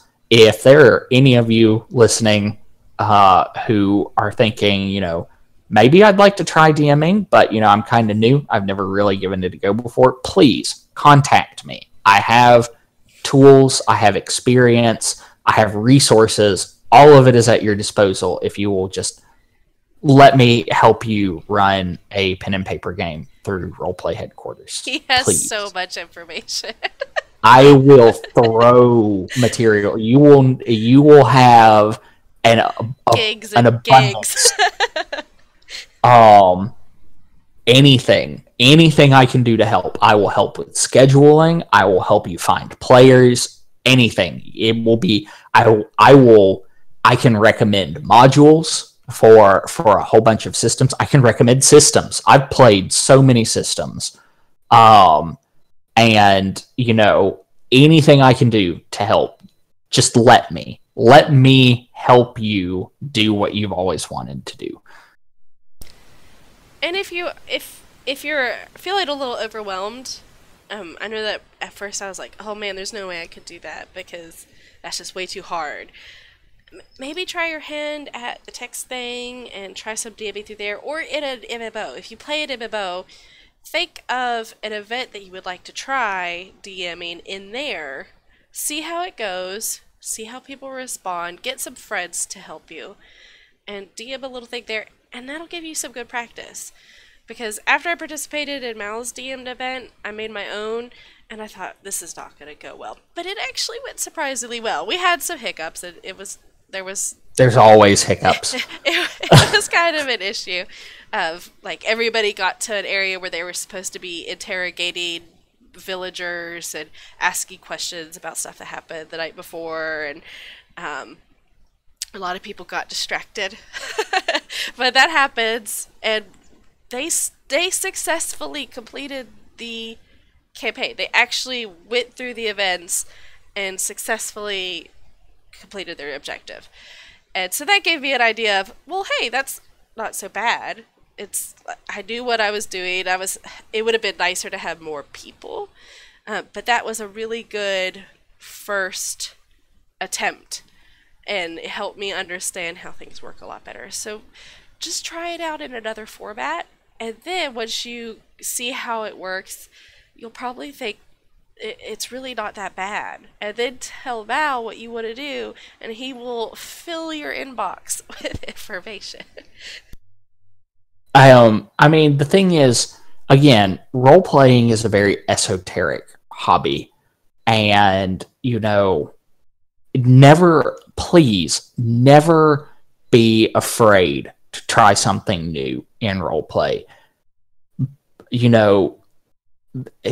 All you can do is get better. All you can do is improve, and you'll have fun along the way. Anybody who makes you feel bad for trying something new, trying something different that you've never done before, that's not the kind of person you need in your life. We're all here trying to collaboratively create new fun and fulfilling experiences. And that's really what this is all about, is we're just a bunch of friends, and we're all playing together. We have weird interests and hobbies, and that's great. That's fantastic. And that's what I love about RPHQ, because I have never met anyone in RPHQ that is not insanely supportive and willing to get you information and answer your questions and encourage you to do new things. We have probably the greatest community of people that I have ever interacted with, and I love every single one of them.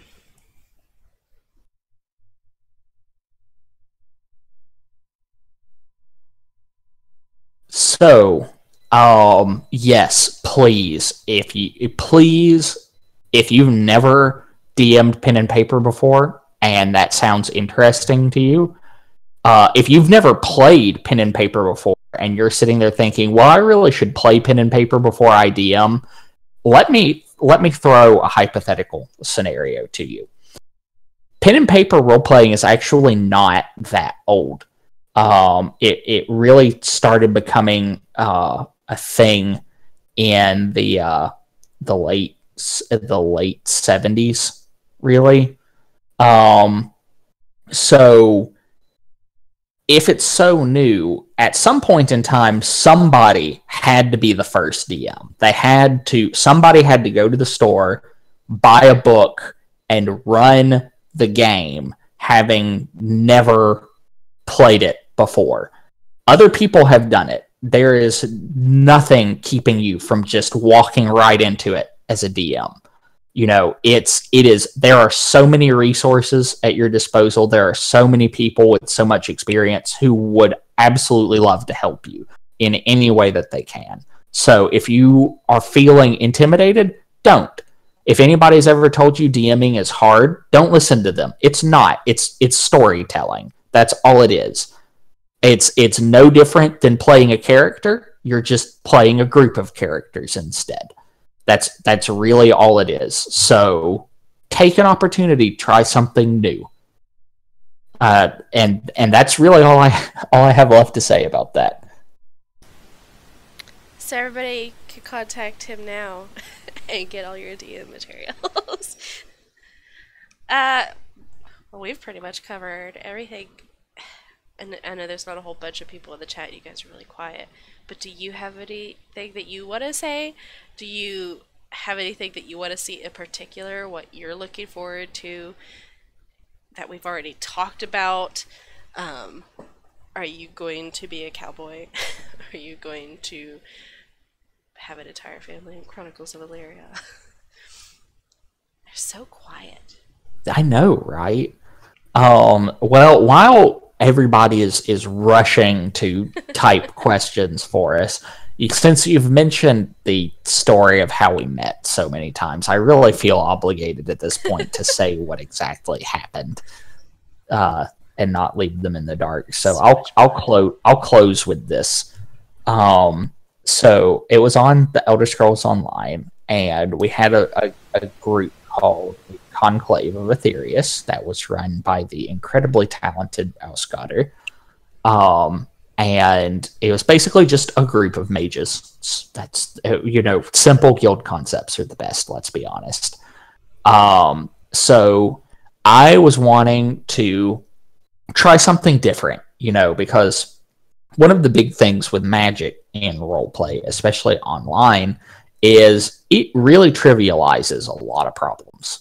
So I wanted something that Magic couldn't just, brush the problem away. So I was like, you know what? We've got a broken wall in this base that we're using. We're trying to fix the place up in character. Why don't I have my character who's very bookish character, a very bookish Argonian. That's the weirdest thing you've ever heard of, I know, but that's what he was. So he is sending out letters trying to get quotes for masonry work. He needs cut stone to fix this wall. So he's going to get a really good offer from this quarry in western Skyrim out towards Reach turf, way out in the middle of nowhere. But it's just too good of a price to pass up. So we're going to send a group of people down there, and someone's going to get murdered. And this whole thing is just going to turn into a big murder mystery, because I love intrigue. Oh my gosh, do I love intrigue. That is like the best thing ever. So I make a post on TESORP. I'm like, hey guys, I'm running an event for the guild that I'm in. I was just wondering if I could get a couple of people to play some NPCs for me. So I get a response from a bright-eyed and bushy-tailed Celestia saying that she'd be willing to play an NPC for me. And I have a list of NPCs, and so she picks out an NPC, and I give her a couple of details for the NPC, and she fills in some other details, and that's it. Like just a background NPC. And so we're there. We're on the event day. And like I said, in these sort of things, something always goes wrong. Always. And so my guy that I had gotten, who was going to be my murderer, did not show up at all. And I was like, okay, this is a disaster. I need, we're already late. I need to get this going, and my murderer is not here. How can I have a murder mystery without a murderer? So then I'm like, isn't it funny how the lack of murder is a disaster? Yeah, it really is. Murder makes everything better. So I go through my list of people who are there, and Celestia's character happens to be the one that's got the fewest ties to other people. She's really one of the more simple background characters. So I message her and I'm like, hey, my murderer is not here. Do you think you can play my serial killer for me? And she's like, sure, that sounds great. I can do that. I can do serial killers. Turns out she can really, really do serial killers. No, Brandy, you are not supposed to be the murderer, so you can feel good about that one. So as it turns out, Celestia is a little bit of a serial killer enthusiast when it comes to writing. She writes them. She's very good at writing them. She's devoted a lot of time to perfecting the intrigue that is murder. And plus, she forensics just did is fascinating to me. It really is. It's a fascinating field of study. And she just did a phenomenal job running that character completely on the spot. I was just like, I need you to be the murderer. Here's your motive. Here's how you did it. Just go with it. And she did. She did a great job. And that's how I met Celestia. And I almost got away with it, too, if it weren't for all those meddling mages. So we actually have a question from Dennis. He writes, from what I have seen of the communities, roleplay communities in general, I can't help but think that there's a lot of drama. There also seems to be a lot of misfits in the communities and a general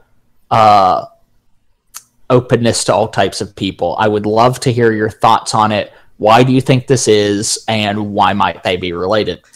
I have so many theories on drama.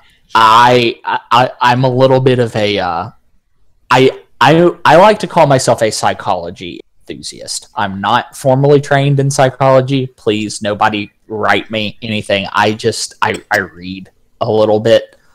He's a psychology enthusiast. I'm a murder enthusiast.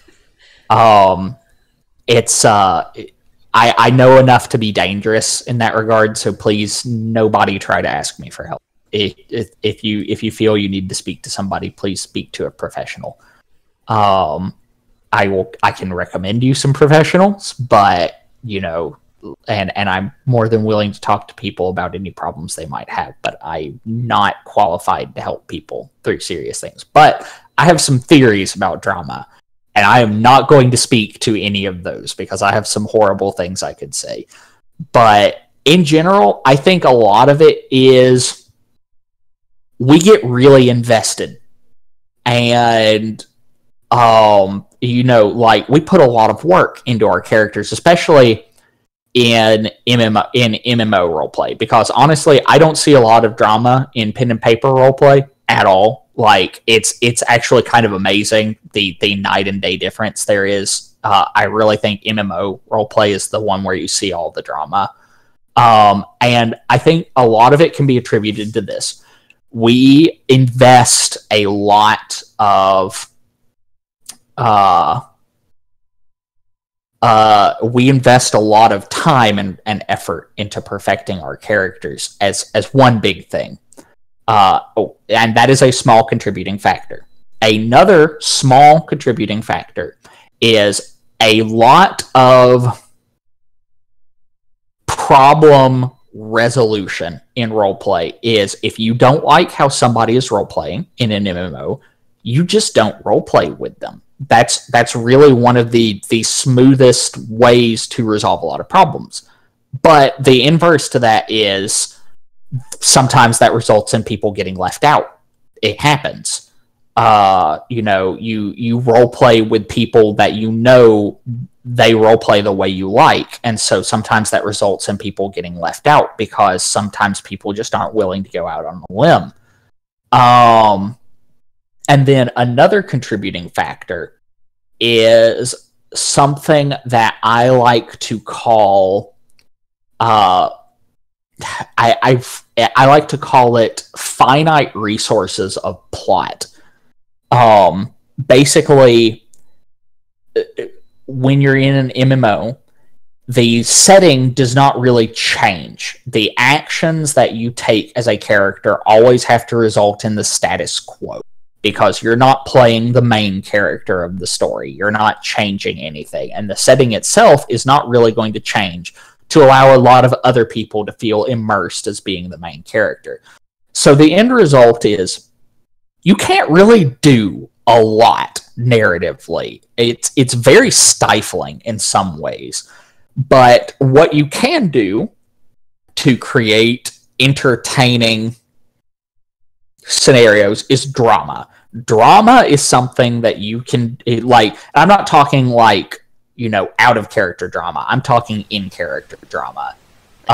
It's something, it's something you can do that is intriguing and compelling and does not change the story. It's one of the few things you can do that's intriguing and compelling and does not change the story. The problem is because people invest so much in these characters, and oftentimes in many people's cases, these characters are somewhat extensions of themselves, which I personally think can be a little bit dangerous, and I really recommend you don't do that. But sometimes people kind of invest a little bit of themselves in these characters, and that drama gets taken personally sometimes. Like, hey, this isn't somebody trying to make compelling roleplay. This is somebody trying to get at me, which might not be the case. Might be the case. It's hard to say. I can genuinely say I wouldn't say it's the majority by any stretch of the means, but I have met one or two people that were genuinely rather unpleasant people in my time role-playing. I don't think that even remotely begins to speak to the majority of people. Like I said, just one or two. But, it only takes a bad apple to spoil the bunch. So the thing is, you've got all of these little contributing factors, the fact that you can't change the setting, and so drama is a very convenient way of creating tension while not changing the setting. The fact that people put so much into this, and the fact that a lot of conflict resolution in MMOs is done by simply not interacting with people that you don't like the way they roleplay. I feel like these things kind of combine together to make a feel that is the case when that might not actually be the case. I don't think that a lot of people are out there trying to isolate people or stir drama. I think that's just, it looks like that because all of these little contributing things are kind of weaving themselves in such a way to make a sinister tapestry. Correlation does not necessarily equal causality. What can be done to avoid that? Well, you can try to involve new people as best as you can. Try to interact with people. But ultimately, the thing about collaborative roleplay is your obligation is not to everyone else. Your obligation is to you. Your responsibility is to have fun. It is a game. That's what you're there for. So, you know, it's just something you've got to try. You know, you've got to be willing to put yourself out there and give it the time it takes to really interact with people. You know, and sometimes that can take a while. It took me several months to get involved in roleplay on ESO just because people didn't want to interact with me. But, you know, I kept trying and kept trying and kept trying, and eventually it happened. Thankfully, it was through Floyd, and I got to get involved with some really wonderful people, and I got very lucky that way. But, you know, he was also willing to take a chance on somebody he'd never met before, and I'm really grateful for that. But, you know, that's the nature of the beast. I don't think there's really that many people out there that are going out of their way to stir drama. I really don't. I think it's just different people have different ideas and different things that they want out of their role play. And because it's such a large community, and because people take it so seriously and have so much of themselves invested into it, that they bump heads. And sometimes it's rather violently, because not everybody is good at conflict resolution. That happens. But that doesn't mean that they're bad people. That just means that they're really bad at resolving conflict. I've seen a lot of people that actually take great pride in how much of a jerk they can be to other people if they feel like they need to be. And that's really not a good place to be perfectly honest. But, you know, that is what it is. That's how some people resolve conflict. And I really feel like that's really that's my answer to that question. I feel like where you talked about the disagreements, I think that's what I see. I've seen two types of drama because I try not to get involved in it. And maybe it's just because I have a more laid-back approach to RP. But the biggest one I see is people are really passionate about that game. Like, not even just about their character. They're very passionate about the lore, about how the world works.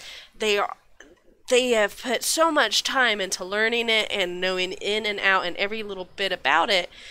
And if someone comes along and interprets it differently, or says, well, they said that it's a loose term, or this is just a loose lore, and then they try and change it, that's when people start to butt heads of, all right, this race of people thinks this way. Well, I don't think they do.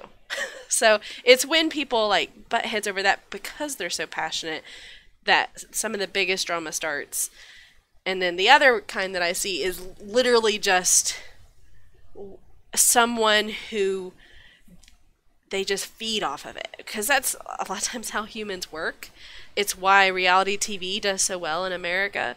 It's because people just love seeing train wrecks, and they love starting those train wrecks. So not just RP communities, you're going to see that everywhere. And those kind of people are cancers that you need to cut out. There was one person in one game that I played that literally every move they made, every act they did was completely to make drama and make problems for people.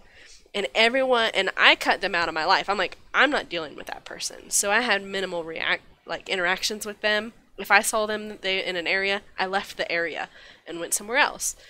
But other people kept trying to interact with them, and they made themselves miserable. And that's just not how you deal with life in real life. If someone is terrible to you in real life, are you going to hang out with them? No, you shouldn't, because they're going to bring you down and cut you down all the time. So why would you do that to yourself in a game? Well, like we talked earlier, this is kind of like escapism. We're trying to get away from real life. Why would we go running into a train wreck or something when we don't have to? So you just got to cut those people out. Just separate yourselves from them. I think they're pretty rare. I've really only seen one that was that person's goal, was to be a drama llama, and you just don't want to be around them. So, on that note, if you're ever interested in some fun reading, Celestia, you should look up Machiavellian personality disorder. Um, for the follow up that Dennis asked, I don't think it's fair to say there's a schoolyard aspect to the community. In fact, I would go so far as to say that it is base human nature to form groups. That's what we do. We organize ourselves into groups. We are tremendously good at it. And we love putting groups together, and we love fighting people who aren't in our groups. That's just what people do. That is so true. That's not just schoolyard behavior. It's just that as you get older, there are societal expectations that make you hide it better. That's really what it comes down to. If you want to read some more about it, try Lord of the Flies. It's a pretty good book.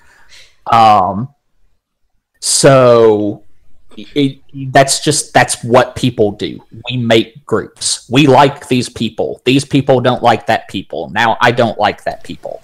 That's how it goes. That is human nature, and that's the reality we live in. You'll deal with it in the real world. You'll deal with it anytime you deal with real people that have real thoughts and real feelings on any matter. And again, that's the biggest thing I could recommend to anybody in any situation in life is just be patient. It's becoming a bit of a lost art in a way. Just learn to be calm and wait and see what happens, because like I said, we're all role players here. We all have this very weird, very niche hobby. In reality, we probably have more akin to each other than we have apart. And the only thing that really stands between us is some stupid thing like how we interpreted a sentence in a lore book. Like, is that really such a petty thing that you want to let drive a wedge between a potential new friendship? I mean, that's, just the first priority should be fun. It doesn't matter what that other person is doing. If they're having fun and it's not really impacting your fun, let it happen. And let that be the end of it. The other caveat I will add to some people is please note that drama and intrigue are not the same thing. If you are trying to write intrigue and your only idea you can come up with is some rich, stuffy pants noble person not liking some other rich, stuffy pants noble person, try something else. It's been done. Yeah, every character has to have motivation. Your antagonist has to have motivation. Your protagonist have to have a very clear motivation when you do things.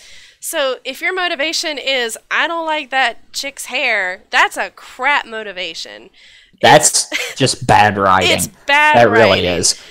You can have this awesome idea for a story or for a campaign or for your character, but if you don't have the right motivation and you don't have, if you're going to have an antagonist, if those antagonists' goals and motivations don't line up with your protagonists, then, like you said, that's bad writing. You've got to have this.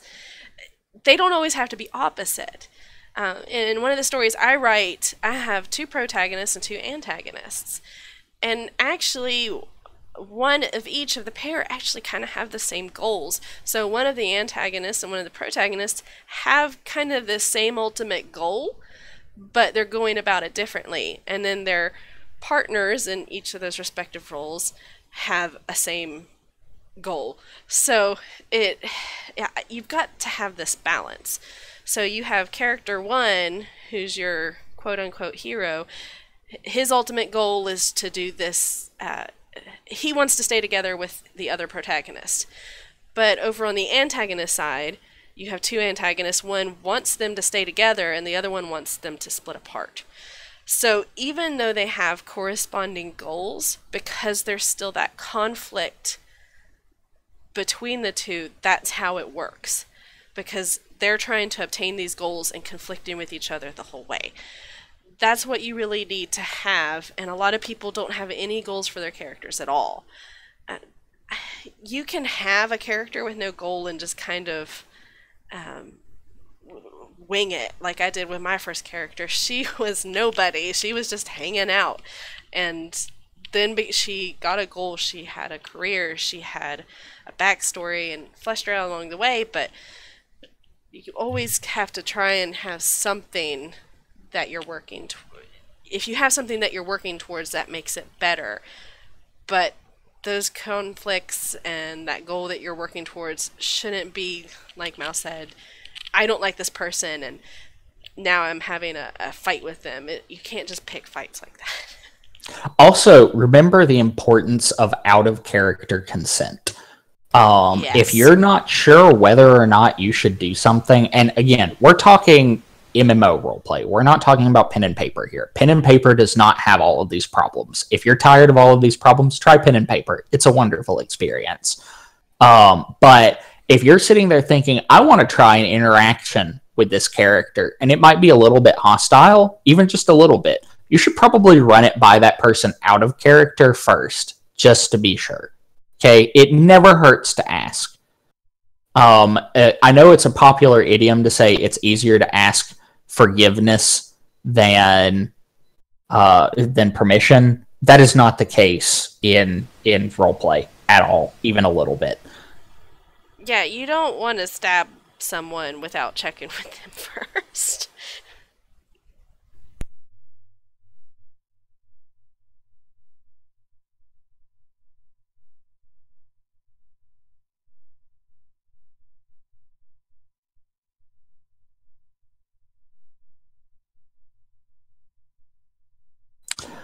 So for this follow-up question,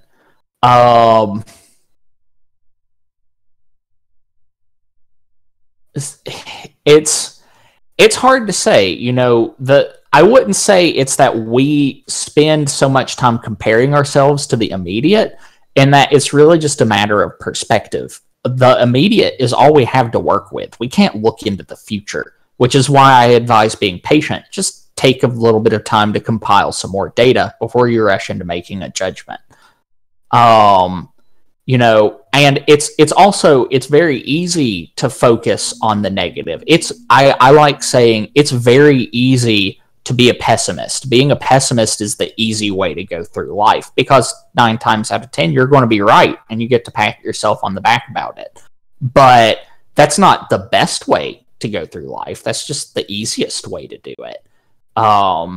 You know, instead of focusing on the negative and being right 9 times out of 10, focus on the positive and celebrate that 1 time out of 10 you actually run into it.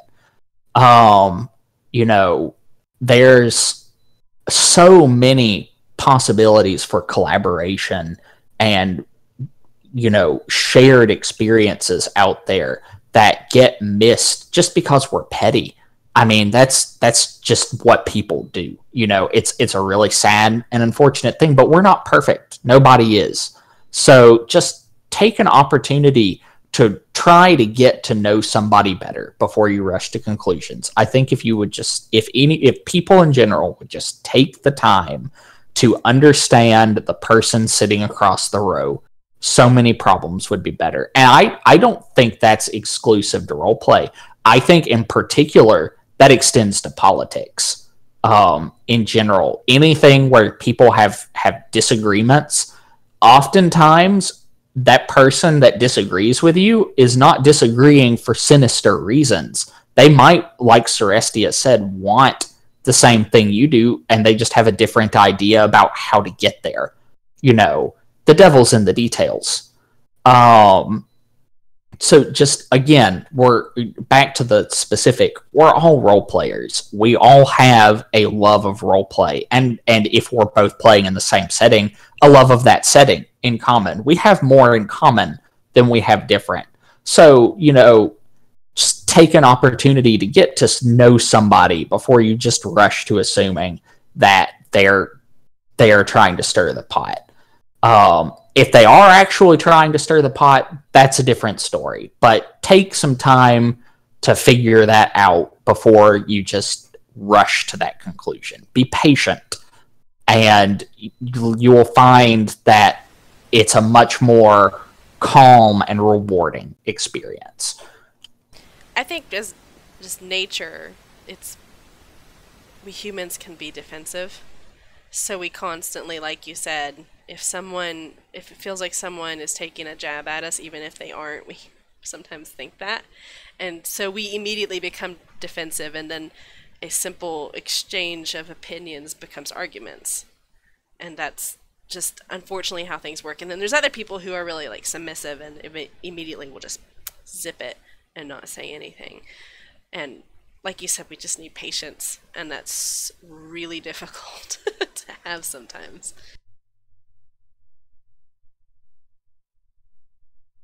Does anyone else have any other questions? Like I said, Celeste and I can talk about anything. If you want help on your math homework, I can try. Don't ask me for help on the math homework. You will get an F.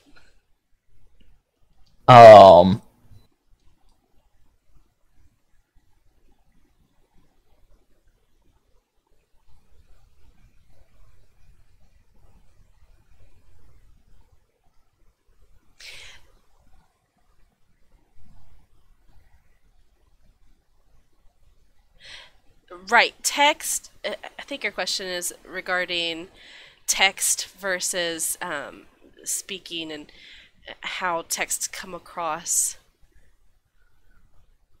Sometimes it can be misinterpreted when it comes across. If I send someone a text, in today's society, texting is so much more of a dangerous territory because I can send a text to someone, and if I don't have the right punctuation or emoji, they might take it wrong. And that can be pretty hard in RP as well because when you're trying to get across something, especially where MMOs are such enormous communities, and a lot of times it's not all English speakers. You have all these different language barriers that you have to come across. I can't tell you how many times that I've just had a language barrier with someone where maybe English is their second language and I'm trying to communicate with them. And I actually was going to go to school to teach English, so I've tried to be very patient, and I try to establish what exactly they're asking me, and it never hurts to do that out of character. You can always whisper the person and say, "How did you mean this?" Or "Did you mean that to just flat out ask them?" You don't have to wait and interpret it really awfully. If someone says, "Nice boots," it's all in the intonation and how they say it. Because if I speak to you and say, "Those are really nice boots," or the inflection in your voice, you can't get that in text. Nice boots. Yeah. Nice boots. Nice boots. Obviously, one of those is a compliment, and one of those is a snarky remark like, "Your boots are crap." And it's something that you just have to interpret. So a lot of times, like we said, some of these people, English is their second language, so this is a new territory for them, or they're really struggling. And this is a great way to learn English and different languages because they're trying something new and interacting with people, because conversation is the best way to do it. And this way they're interacting with people from all over the world. So just be patient with people, like Mal said, and don't be afraid to send someone a tell and just ask them, "I'm sorry, how did you mean this to come across?" Because they will be happy to answer that. In spades. They will give you a paragraph describing what they meant. And it'll can be really helpful because it's really easy to come across in a completely different light than what you mean to.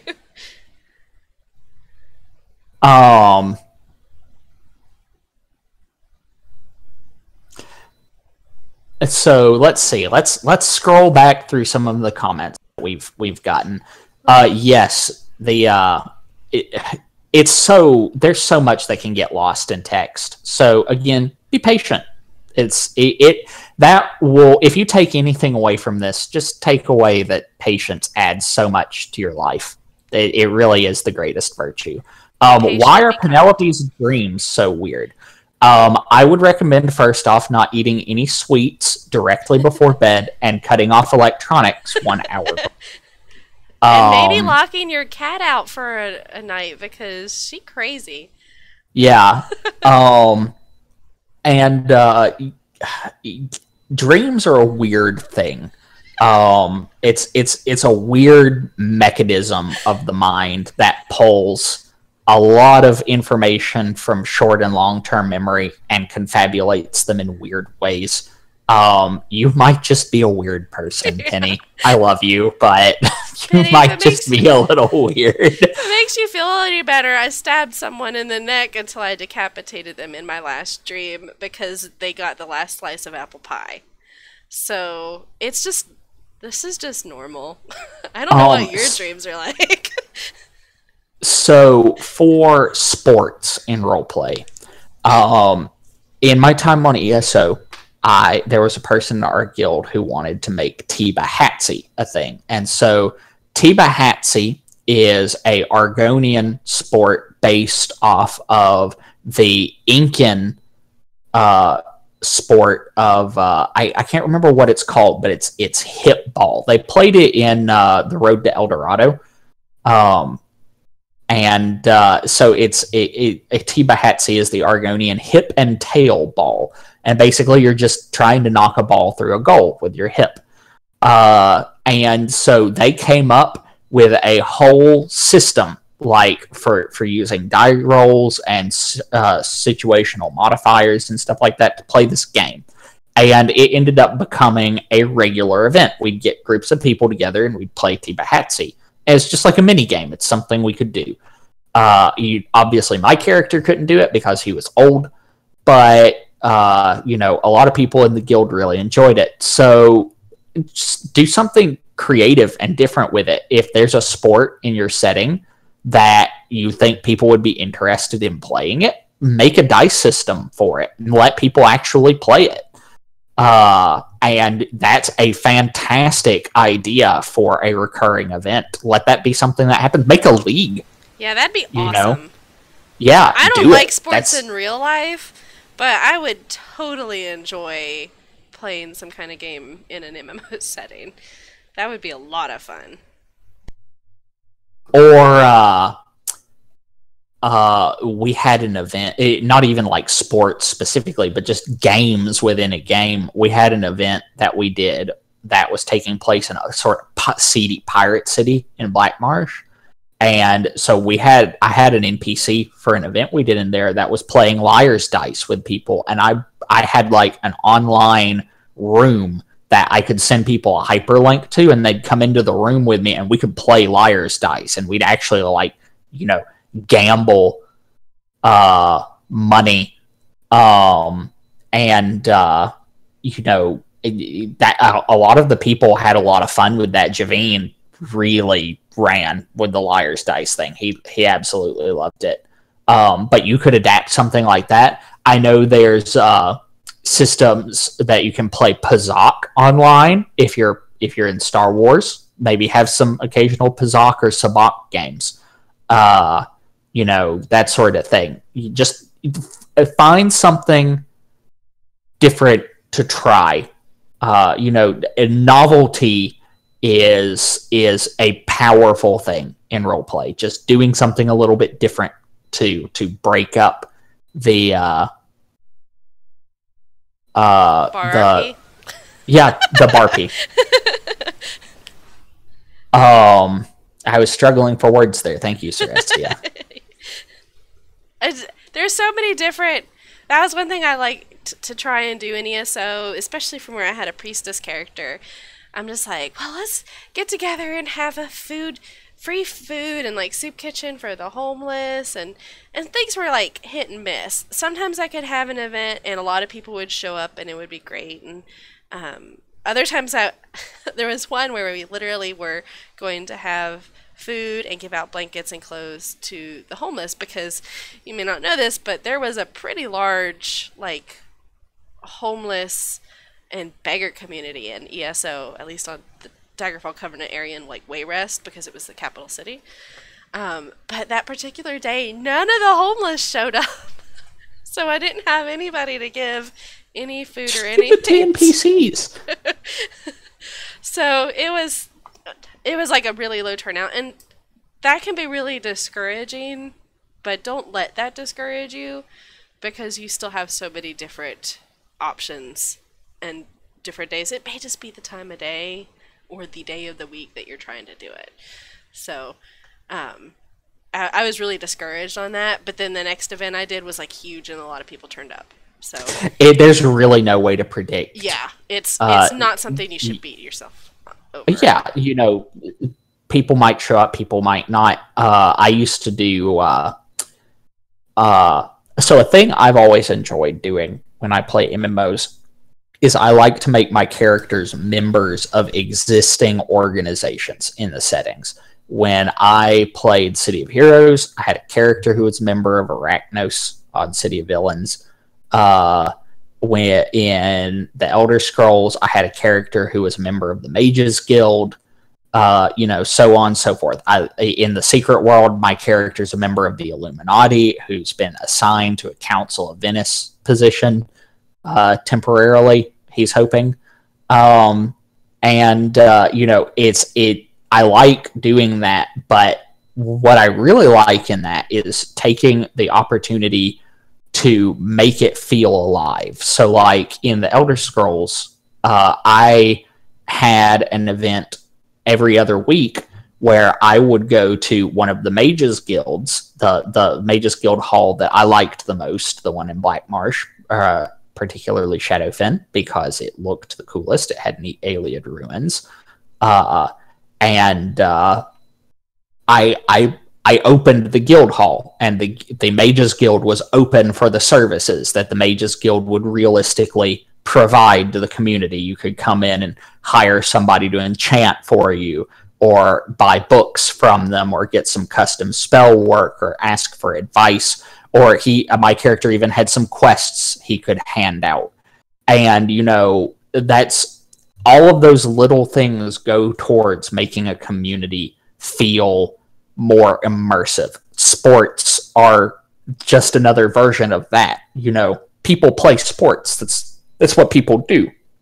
Just right now, outside my window, there's some kids out in the street playing soccer right now. It makes the community feel more alive than just having another event where some freaking Daedric cultists are up to something. Because it's always Daedric cultists. Why is it always Daedric cultists? So novelty breaks up the thing. So if a concept feels a little bit mundane to you, why not try it anyways? It's because the new mundane in MMO role playing is the exciting. So, then maybe try something mundane and let that be the new exciting. I always loved it when people mistook my characters for NPCs. Oh, that's the best. That's the best feeling in the world. That was just the kind of character I liked to play. I'm just sweeping along, and then someone comes up and interacts with me, and people are like, whoa, I thought you were an NPC. Because you just find the clothes that fit, and you just do mundane tasks, but then you step forward and you're a character, and I absolutely loved it. I always loved it when people ran by me and then ran back like, what is she doing?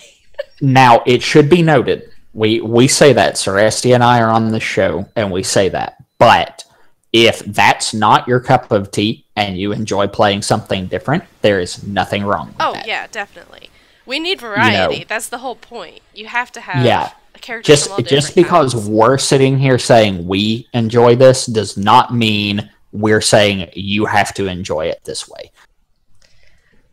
Because it's really, for some people, it's really fun to play the NPC type of character who hands out the quests or runs the events. And I love playing a quest giver. Like what it is. Yeah, it's one of my favorite things they did with WoW with Cataclysm was they added a quest where you play an NPC, like your character is the NPC quest giver. They're like, all right, you stand here, you give this quest to all these people, and you've got all these different NPCs that come along, and you're giving them quests, and it was just the most hilarious thing, and I absolutely loved it.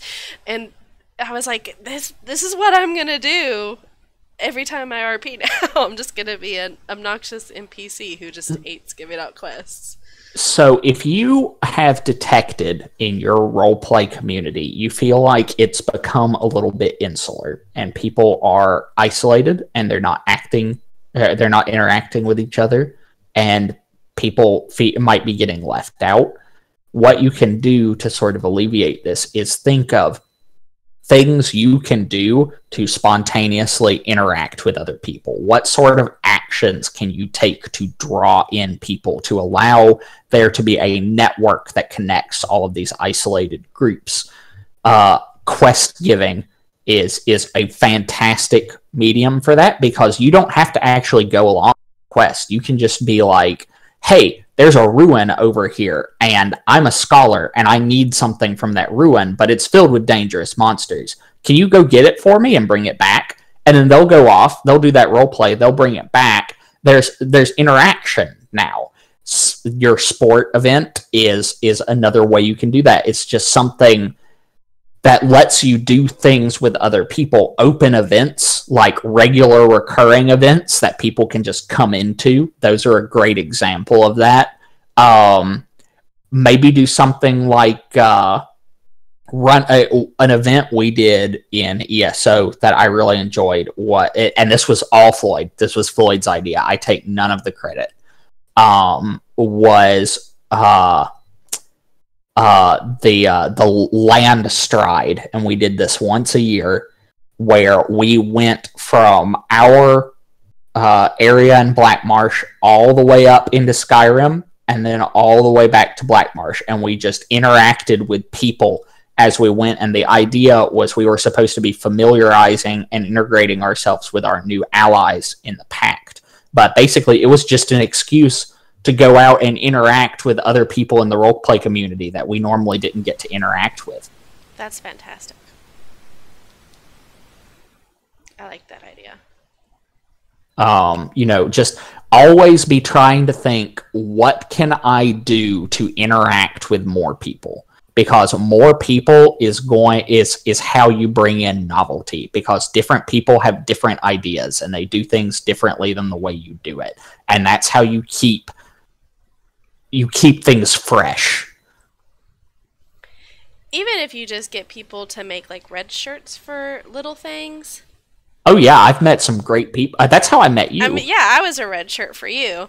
That can be great. Like when I was on ESO, one of my characters was in the Ring of Daggers, and every once in a while, we would get a hit assignment where we had to assassinate someone, or usually my character would infiltrate somehow because that's just who she was. And we would need a red shirt to be our hit target. And they sometimes were like, they were really great. Every single person we got for that did a really good job. And it was a lot of fun. And we recruited a whole lot of new daggers by murdering someone in a back alley. So they would just happen to stumble on, and then you have to interact with them somehow with that.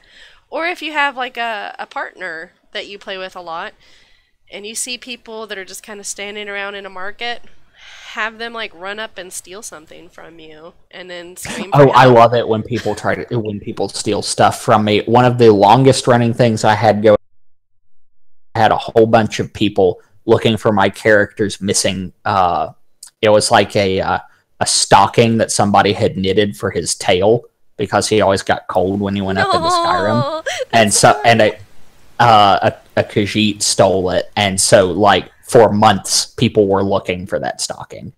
That's adorable.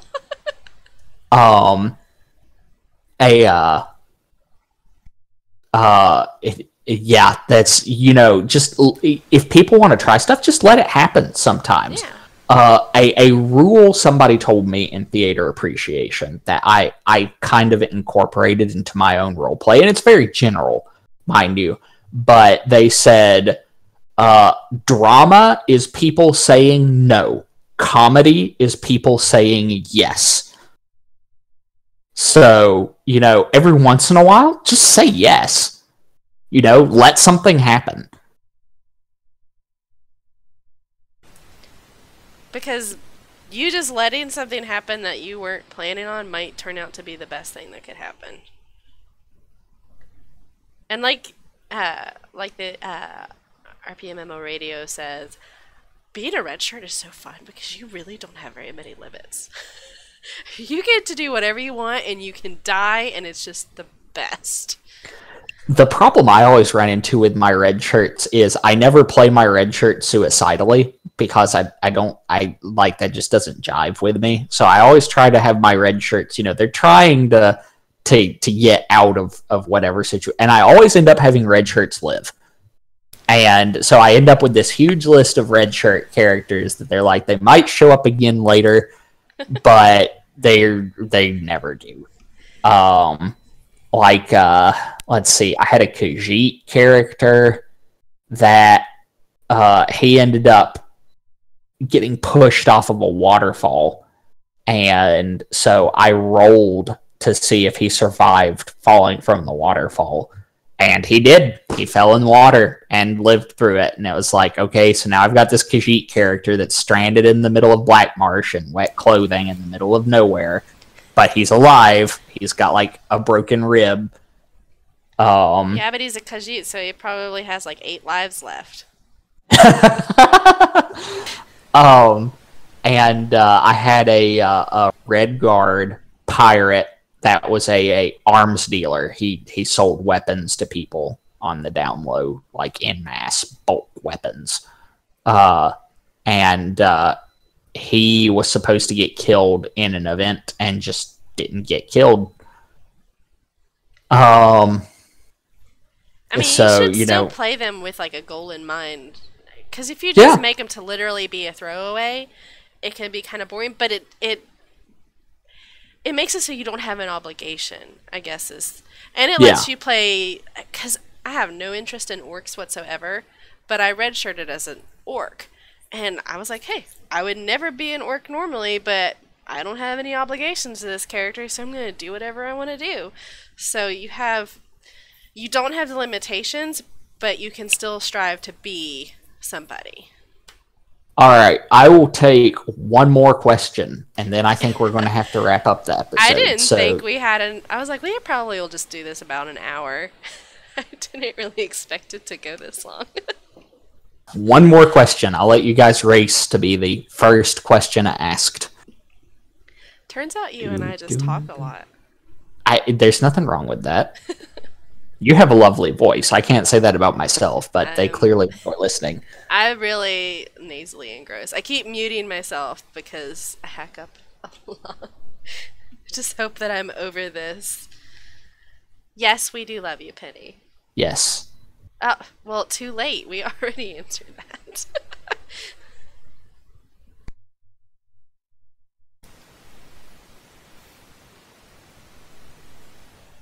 RP between two characters.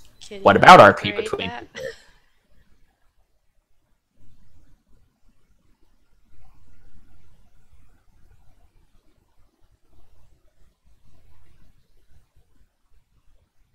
One of these days, someone's going to ask us about LARPing. I have never LARPed. Chris LARPed. My husband. I have only observed LARP. I have never actually LARPed myself, although I have always wanted to. We have a plastic grocery bag under our bed that is a bunch of homemade fireballs that he made. They're just like little rubber band balls, I think, wrapped in fabric, and just throw it at people and scream fireball. He actually went up to the park that he used to LARP in recently, and probably stimulated some memories there. We did have a whole bunch of Pool Noodle, like Amp-Guard approved weaponry that we did. Okay, so RP between two characters, love, etc. The dangers, pros, and cons. Thoughts? Dangerous conversation topic. Yeah, okay. So here's my thoughts on ERP. That's between you two. If that's what you guys want to do, go for it. It's not hurting anybody, but please keep it in private because there are kids. There are kids. And quite frankly, saying stuff like that in front of children is technically illegal. So that I'm not saying it from from a morality perspective. I'm saying it purely from a legality perspective. Think of the children. So if ARP is where you want to go for it. Normally, in romantic situations, if it comes to that in my role play, I fade to black. You can say that happens without getting into the splash zone. And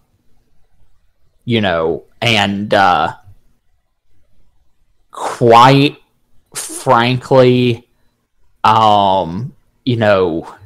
it happens in TV a lot. Like, you'll see relationships happening in television shows, and the first thing you will note is they don't do anything for the plot, really. It's an easy way to get ratings, and that's why people do it, but it really doesn't contribute that much to the plot. So don't confuse ARP with plot is all I'm going to say. Now, If that's what you're looking for while you're role playing, you do you. That's all up to you. Now, with the love thing, that's very different. Of course, love doesn't have to involve ERP. At all. Yeah, they can be romantic relationships can be pretty common. I had one character that I don't know what it was. I don't know what it is about her, but men just love her. I don't know if it's just where she's clumsy or she's kind of awkward, or she used to be at least. But at one time, I had 4 men that were interested in her, and I'm like, oh my god. But none of my other characters get that kind of attention. The thing you have to think about with those characters is more so, how devoted are you to that character? That particular character, I absolutely loved and loved and loved. I love that character. She's my all-time favorite character to RP. However, if you have a relationship with someone, that character really depends on that person. And yeah, if you end up in a relationship with another character and that character just suddenly winked out of existence, yes. If that was a major part of your roleplay, you're up a creek. Yeah, I actually just dealt with this, so I handled it a certain way, and I think it was a good way that I handled it, because after NES, it was in ESO, and when the Thieves Guild expansion DLC came out, they changed the system requirements, and you had to have a better graphics card. Well, for weeks they never actually said you have to have this graphics card. You just got an error message that was incorrect. So you had all these people that didn't know if they'd be able to play again, and it turns out no, they couldn't play again until they upgraded their graphics card. So I was able to upgrade my graphics card at the time, so I could still play ESO, but my character's romantic partner couldn't. So the way we handled it was he had gone to Hrothgar to do something, and he got jumped by Reachmen, and he was just MIA. So my character actually had to go through a process where she was mourning, and she didn't know if he was coming back, and all these other people who had an interest in her were saying, he's dead. There's no way he could be alive. And she mourned him. She actually kind of stepped away from her job as a priestess and had all these different life-changing events, and just recently he got a new computer and was able to come back. So she has moved on with her life, but we actually just in the last couple of weeks have RP'd him suddenly coming back into her life, and we've had to adjust this, and they're very distant from each other. So it could be drama. Yeah, it could be really, in this case, it's a good drama because she doesn't know everything he's been through. She knows it's bad. And he doesn't That's know. Good TV. He doesn't know what she's been doing because he's not been here. So they've literally been really distant from each other and not. They're keeping it at arm's length, even though he's staying in her home, or they were, and she's like, she doesn't feel like she's done right by him because she mourned him as dead, and she's talked to other men since then, and she thinks that she's done something wrong, and he has no idea what's going on. So that has added some tension, but like we said, if he had never come back, I had just written him out of her life, but that doesn't always happen. I can't tell you how many other characters I've made to play with someone, and then that person never has time to play, or they quit, and I just have that character sitting there, and I'm like, well, I've already made this character a werewolf, and that was a lot of work. So what are you going to do? So if you want to get have a that relationship, happen with an entire guild sometime. That's a lot of fun. so if you want to get involved romantically with someone, it can be really great for your character. But if they start to like kind of fall off, I have one friend who's notorious for doing that. He starts a character and I never see him again. So don't depend on someone. Have a fallback. Have your character be interesting on their own, without... Actually, I'm just going to go ahead and say it. This also applies to reality, too. Don't let you be dictated by your relationship. Be a rich and full person. Have your characters be rich and full people without their relationship. The relationship is a supplement. It is not the character. You do not want to be constantly referred to as such and such as boyfriend or girlfriend. It's something that happens with parents. Well, you go from being my mother told me this when I was very young. She went from being Carolyn to being Dawn's wife to being Melissa's mother and then being my mother, and now she's my niece's grandmother. She's not herself, and she doesn't feel like she's her own person a lot of times. And you should never be that way. I see people with license plates that's like Zach's mom. Well, screw Zach. You're your own person. So make your characters that way. So as for the out-of-character dangers, this is something that's very important.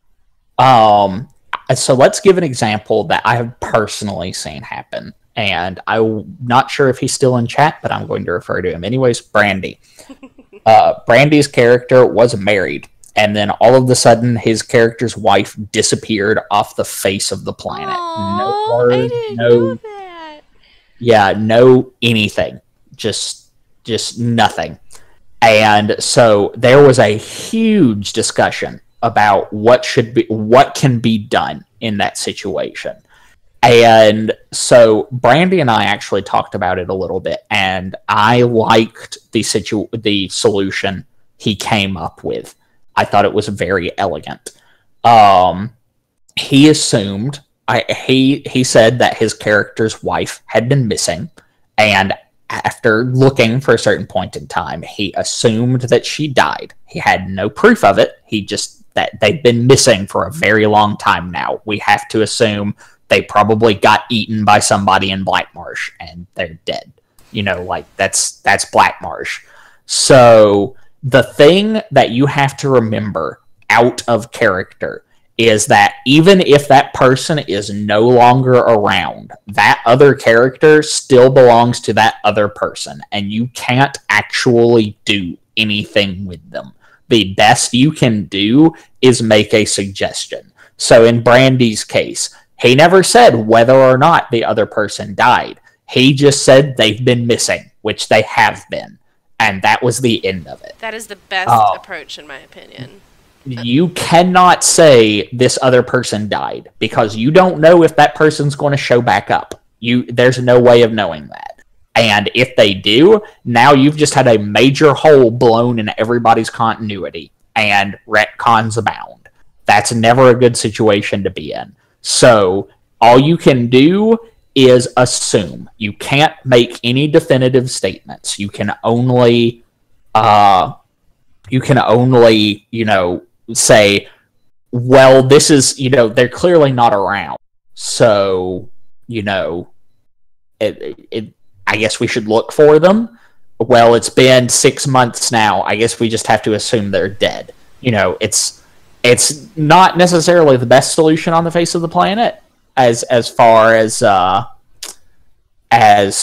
that thing goes, but it's the best you're going to get while respecting character boundaries.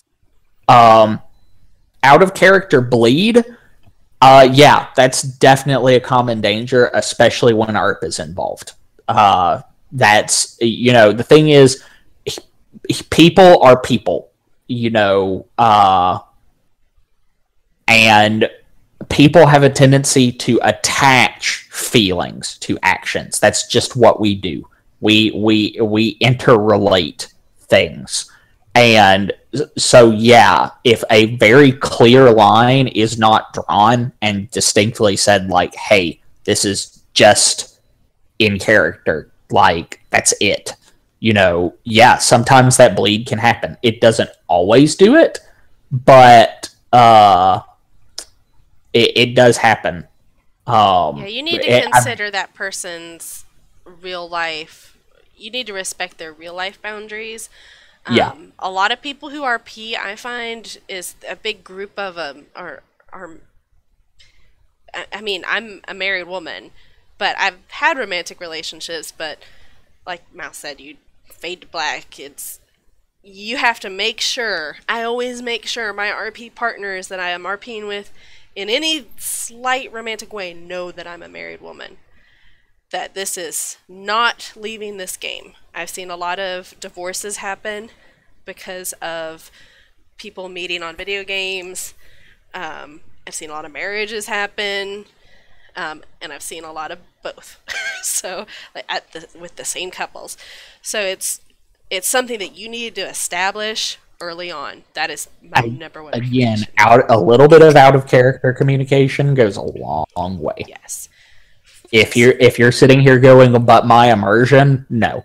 Yeah. Just do it. Because that is an actual, like, real consideration, real danger.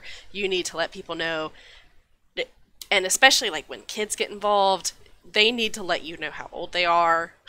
Oh, yeah. Oh, my gosh, people lie about that, but I have seen, like, 12-year-olds pretend to be adults, and as an adult, I can be like, no, you are definitely not an adult. Sometimes it's easy to tell, sometimes it's not. Again, remember, if you like ARP with somebody who's underage, that's illegal. Yeah. That will get you in trouble. Big time. You need to learn about the person that you are in a digital relationship with. You need to respect boundaries. Now, we've been sitting here giving warning after warning after warning after warning. So you might be sitting there at this point going, okay, they've just given a whole bunch of warnings. Maybe I should just forego having romantic roleplay entirely. No, don't do that. That is a necessary part of character development, and it's very rewarding. You just need to do it right. Don't skip on the out of character communication. Be patient. I know I keep on saying that, but just, be patient, take the necessary steps, and you will be so much more exponentially rewarded for just a little bit of investment. Yeah, because those can be some really great, they can add so many layers to your character and give them so many different motives. Paths. Yeah. If my character's, when her partner disappeared, that opened up all kinds of different things for Rosalie to be involved in. She started speaking to people who she had no longer spoken to.